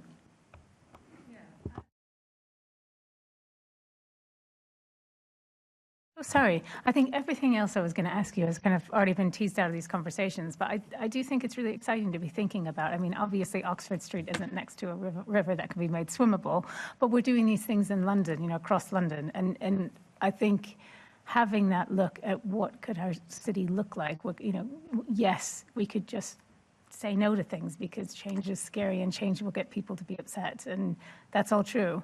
But at the same time, I think there's also so much opportunity, and it's such an interesting concept. But it's also at least it's been proven in other areas to have been successful. And so while I think we do need to exercise some caution and be sure we get this all right, I do think the opportunity and the positive vision for London. We have to continue to have a vision for the city and to keep investing in it, and that's kind of my soapbox. But I'll come back to the chair. Thanks, Assemblymember Polanski. Yeah, thank you, Katie. I just want to pick up on where you were going. I think so. In the last panel, we talked about it not just being a retail offer, but actually spaces for culture, LGBTIQA spaces. So I'd love to hear if you've got any other examples of where that's been done particularly well. I have two other examples, which I think you kind of touched on them, but I'd love to hear if you have specific examples. So protecting the environment, tree space. We know that as we're getting extreme temperatures, trees are incredibly important for shade. What are the opportunities here to kind of face some of those challenges? And then child-friendly cities. Obviously, there's been a big campaign around that too. It'd just be great to hear your thoughts on that. Yeah, great. Thank you so much for the question. And maybe connecting that question as well as we're speaking to the conversation earlier about like public realm responding to the retail landscape. I mean, it's something that we're seeing all throughout central London, right? Like clients sort of wanting to contend with the fact that folks aren't in the central city 5 days a week anymore necessarily. They want to maintain sort of like a competitiveness, a sense of play and fun. So, I mean, from like a client-driven perspective and seeing local like landowners and businesses even wanting to respond to these things, that's actually where a lot of the draw has come for like, what would it mean if we took a section of central London, like say the Strand, and did like yoga on Saturdays? Or so there's sort of like maybe a more substantial answer to your question is what an opportunity this allows for when it comes to partnership. Beyond kind of nightlife and local cultural institutions, I think a lot about active travel groups or like sort of like social prescribing initiatives around Camden and Westminster. I think about opportunities to connect with maybe like funding or programming on local estates. Neighborhood health clinics, schools, like when there is such not only a piece of public space like this, but kind of like a brand and a policy and funding lever through a development corporation. It can allow plugging in with so many different kind of corners of the city and parts of this borough that make them so great. And I think, that's even, I mean, Marcos at the first panel was speaking about like bids being an interesting forum for this too. And I think that, there's a key opportunity there. So thank you. And are there any examples around the world where, because obviously the next question is about funding, which we've been through already, but actually the costs, that's saving us to our National Health Service, for instance, like has any work been done around the world about what good space does in terms of saving money in other areas? I mean, definitely. I don't know that I could like refer to specific reports off the top of my head, but when I was previously working at Momentum, which is a transport consultancy here, we were looking at different ways to kind of do like post-scheme evaluation. So there's been a lot of like a robust evidence base of studies around, say, like econometrics approaches, trying to link like investment from this thing meant that, you know, like this organization started doing better. But I would say that where I maybe find these examples more interesting is like not necessarily anecdotal, but like qualitative evidence-backed responses where local communities and businesses have voiced really like positive changes to these things. So I don't necessarily have like a global example off the top of my head where what happened to Times Square, you know, did really wonderful things for like the health landscape in New York. I'd love to dig out some more evidence and maybe like send that across another time. But in a more local landscape, we did some really interesting kind of like post-implementation evaluation around Red Lion Street, which is a much smaller street in like, you know, near Holborn. And many local residents and businesses were actually super opposed to it was a bit of like an introduction of a bike lane, some new trees, timed traffic closures. There were lots of concerns around servicing, what this would do to the local transport network. Red Lion Street was kind of a cut through between, I think, at Clerkenwell Road and then High Holborn. So there was sort of a much smaller example than Oxford Street, but a lot of kind of similar contestation and energy. And when we went back and spoke to people, you know, it wasn't just about like retail numbers going up, but it was about like how local shop owners and even like people employed at the businesses like felt about the street and going into work every day. And so I think these sort of like softer anecdotal examples that point out like what places really mean to people are super impactful and empowering. So, you know, I mean, like the evidence is really everywhere and can be thought about in a lot of different ways. Sending some of those examples over would be really appreciated. Yeah. Thank you so much. Thanks, Chair. Thank you very much. Assembly Member Boff.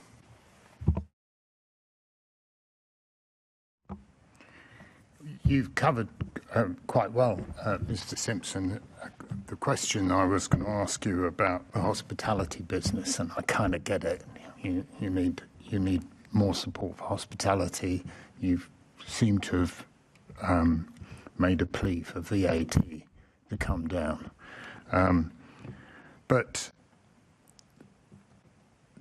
on the licensing side of things, how is this licensing pilot, the licensing pilot plans for Oxford Street going to change anything, bearing in mind that licensing laws are the same everywhere? Call me Alan, but setting aside those fiscal things, and just to say they are, you know, they are the substance of the sustainability of these businesses. I think, and by the way, I'm not a licensing expert, but I do think that there is a question less about what the law is and the way that it's understood and applied. We all know that licensing law applied in two separate communities with two separate parties, or with an incredibly effective advocate of the sort we heard on the last panel versus a more passive community, perhaps, who don't have the access to. You know, he's got, that I can see, 3 law degrees. That chap, I wouldn't want to have a fight with him if I was a licensing committee chair. We do know that outcomes on licensing are not just an output of the law, they're the output of who is making decisions and in what context. So I don't think it's irrational to assume that things like separate call-in powers, as an example, can lead to different outcomes. I think it speaks, though, to a broader point, which is precisely in whose benefit licensing decisions are being made, and what balance of costs and benefits are being applied. And if you take somewhere like Oxford Street or Soho, clearly the benefits and costs of somebody living there is going to have a very different shape to somebody who perhaps perceives Soho and Oxford Street as national assets rather than, you know, community context. And how do you... I take the point that there's different outcomes, otherwise you wouldn't bother with committees. No. And the context is different. How do you think the OSDC being the people who decide is more valuable than local councillors decide. Yeah, I think you raise a really interesting question, because often when people talk about differences in process, actually they just want a different sort of outcome, right? So I should say I've been on both sides of arguments for licensing. I've been for opening up bars, and I've been for closing them down. So it's the context. Absolutely, but I think the assumption embedded in the question in a way that proponents of the changes to Oxford Street have is that you're more likely to get a yes in a licensing dispute if a development corporation is the key contributor to the thinking than if it's local residents. So I assume that's kind of embedded in the question. Whether or not that's true, I don't know. I mean, I would point Assembly Member Bakari will remember, for example, discussions around the MSG Sphere, which was one of the deals I worked on when I was at London and Partners. It was the largest single inward investment I won for the city, and it was the mayor that turned it down. So, we can't necessarily assume that things being pulled in out of the local community into central or centralised planning groups leads to yeses, but I assume the premise is that if we want to treat Oxford Street or Soho or places like this as national assets of strategic value as well as local, then we need to, then abstracting it away from a local community is a good thing. I don't know if I've answered your question there, except to say... Well, no, it's fine. I mean, it depends how you dress it up. You either want more local democracy or less of it. If you think you want less local democracy and more centralised decision-making. Do you mind if I make a sort of broader point? Yes, please. So that's exactly right. And, everybody wants more devolved democracy equally. Well, no, they say they do. Well, precisely, yeah. It's that classic thing that everyone's in favour of devolution until they get into number 10, right? But there is a point I would make about hospitality, if I may, in the context of London, which is that more people work in hospitality in London than work in the financial services sector. This is much more true to say this is a hospitality sector than it's an FS city. We do not apply the same strategic lens to the sector that, say, the Midlands would to the car sector, that London does to Canary Wharf, that, the northeast would to shipping traditionally, and I do think that's a mistake. The 140 billion pounds roughly that my sector contributes every year is as economically meaningful as any other sector. It's also, by the way, more socially dispersed, much more likely to employ or give a management role to somebody who's left school, for example. And to some degree, I think the policy challenge here is balancing taking a genuinely strategic approach to what is our city's most important sector, objectively, with local residents, but the metaphor I would have in mind is how would London think about balancing Canary Wharf's economic value with its residents? The challenge, of course, is that Canary Wharf is obviously much more modern design and is built around people, whereas, to Assembly Member Wilson's point, we're going to have to find a solution to where all the buses go.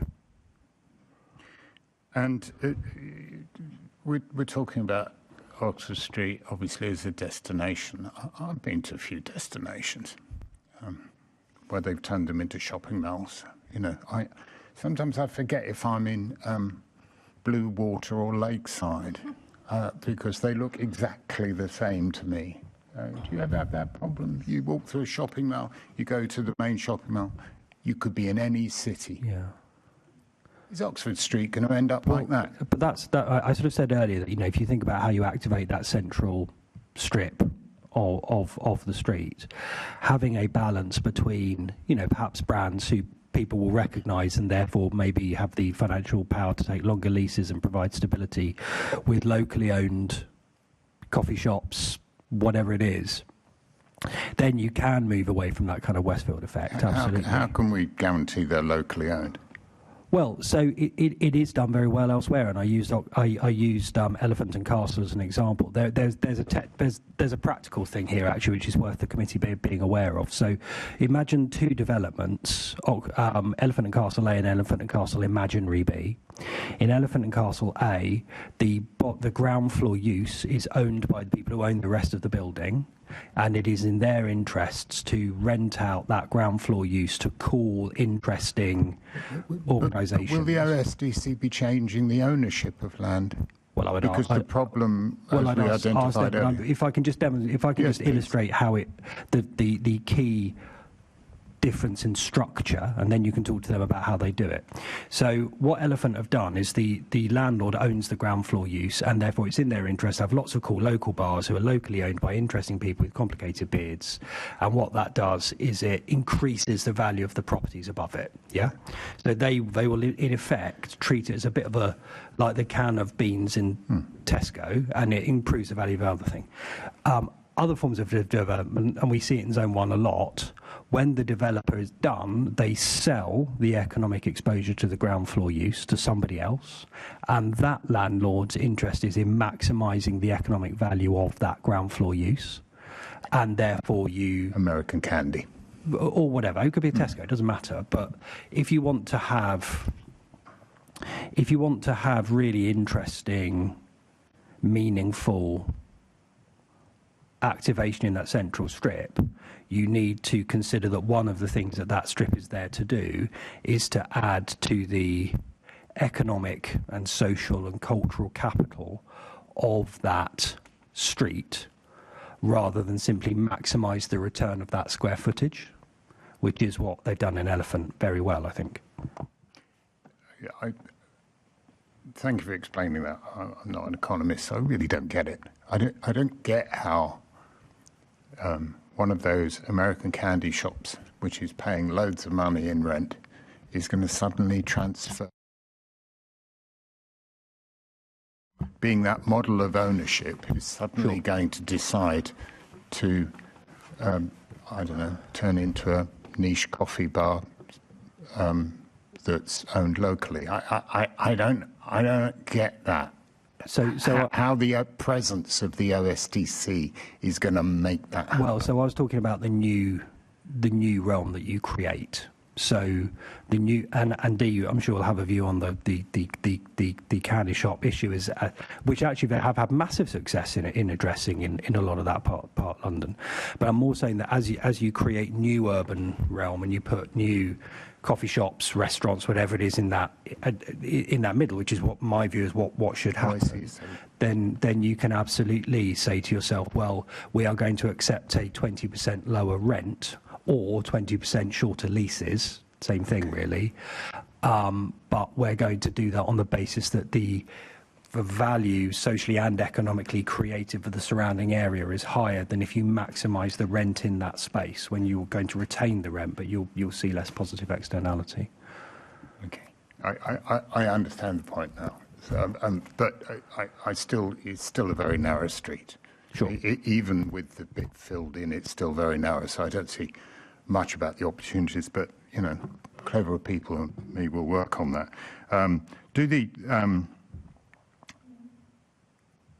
How significant a factor are business rates in the financial pressures facing those hospitality businesses today? Business rates and, of course, the increased national insurance. I mean, catastrophic. The numbers are incredibly stark, and I don't think they're fully understood. So, as some of you know, I've spent most of my career in financial services. The average bank pays 35% of its profits in tax. The average hospitality business pays about 80% of its profits in tax. We operate a number of sin taxes in effect on running community-based businesses. One of them is business rates. Last year's budget put business rates at a pub up by 76%, on a hotel up by 115% in one fell swoop. A medium-sized coffee shop could well be paying £60,000 a year in business rates. That's an awful lot of croissants to flog. On top of that, you have VAT in France, Spain, Italy, VAT on almost all aspects of hospitality is 10%. Here it's 20. In Germany it's 7. In Ireland it's less than 10 now. NICs were designed so that the less you earn, the more your taxes went up by. If you earn £25,000, the impact on your income was twice as severe as if you were paid £150,000. It was socially regressive. We're about to have a holiday tax, which is going to take another 140 quid out of the economy per family staying in London, which is a rambunctiously stupid idea. You've got, I mean, I could go on, but in effect, you have a situation where the purpose of we have designed a tax system which makes it close to impossible to sustainably run a hospitality business of any sort. And as a result, in the last year alone, we've seen 120,000 people lose their job. Has the OSDC been introduced at a time when the high street is declining anyway? Perhaps, yeah. I just wanted to come back on the business rates point as well, because it's not just hospitality, it's the whole sector of retail, hospitality and leisure that are being impacted by the business rates. And actually, in the West End, and particularly on Oxford Street, we also have the super levy now, which is the additional 2.8p in the pound for those businesses with a rateable value over £500,000. So that's hit us even harder. So absolutely to your point on hospitality, but it's the retail and leisure as well. In terms of our high streets declining, our traditional view of a high street, probably, it's changing. We spoke a lot when we were coming out of COVID of what does this mean? Is this the death of the high street? For us, what it's mean is we've had to change, we've had to evolve. It's that fundamental purchase that you just do. You can do that online. It's not about that anymore. It's about the experience you have. It's about coming in with friends and family. It's about what else you do when you're here as part of your visit. So for high streets, they've had to change, and I'd like to think that Oxford Street is actually leading that in some way in terms of the flagship stores that we've got and what they're doing in them. But everything else, the mix, the Selfridges now have a cinema, they've got restaurants. It's all part and parcel of your visit. It isn't just the retail, but the retail has to be best in class. You have to have all of that product at that store when you're visiting. You've got to have world-class customer service, and you've got to have a really good experience when you're there. So you tell your friends about it, your Instagrammable moments that my daughter tells me about. She's 16. You know, she's looking at Oxford Street through her eyes, as I did as a 16-year-old. So I think it's about keeping changing and evolving and really checking in with what do people want when they come to a destination. And that's a lot of the work that we've been doing over the last few years. Thank you very much. I think Thank you. No, it's a great point, Dee. Just on that leisure point, because we haven't really talked about it, but getting the mix, obviously we talk about hospitality and growing that, but actually leisure, we're already seeing that starting to have a footprint on Oxford Street. How important is that as part of the future of Oxford Street as well? It's absolutely key. And if you looked at Oxford Street some years ago, probably 90% of the space has been driven by the retail. Actually, it's more like 50 to 60% now. And it's hospitality and it's leisure. You know, we've got a museum, we've got exhibitions, we've got all sorts of things. We've got a boom battle bar where you can throw an axe at lunchtime, competitive socialising. These are all the exciting things that are bringing a different dynamic to the street, and they're absolutely fundamental going forward. Fantastic. Just in terms of I think we've covered everything I wanted to cover off, actually. So just, Alan, just if you could send what you talked about, you think there should be a different funding or there should be a certain funding mechanism that would attract the most private investment. It'd be great if you could send... I can send a one-page note explaining what I mean. Fantastic, thank you. And then if I could leave you all, if I was a genie and I could grant all of you one wish, what would it be? I'll start with Alan. Tunnel underneath for the buses? I've no idea. Katie. I would say that in 15, 20 years, we're talking about a very different public health and climate landscape around the area. That Oxford Street has been a catalyst for it, but that through local partnerships, it's been spread throughout Camden and Westminster. Thank you. Dee? I think for me, a lot of what we're talking about is the making Oxford Street pedestrianised. But for me, it's the policy environment. We have to do more around the cost of doing business in these global destinations and on these high streets. So for me, it would be a fundamental reform of that. Thank you very much to our guests and for that very intriguing contributions that we've had today. The committee has a few more brief items to cover off before we finish the meeting, but you're welcome to leave at this point. But huge thank you to all of you for coming along and for your contributions. So can I ask firstly the committee to note the report and the discussion?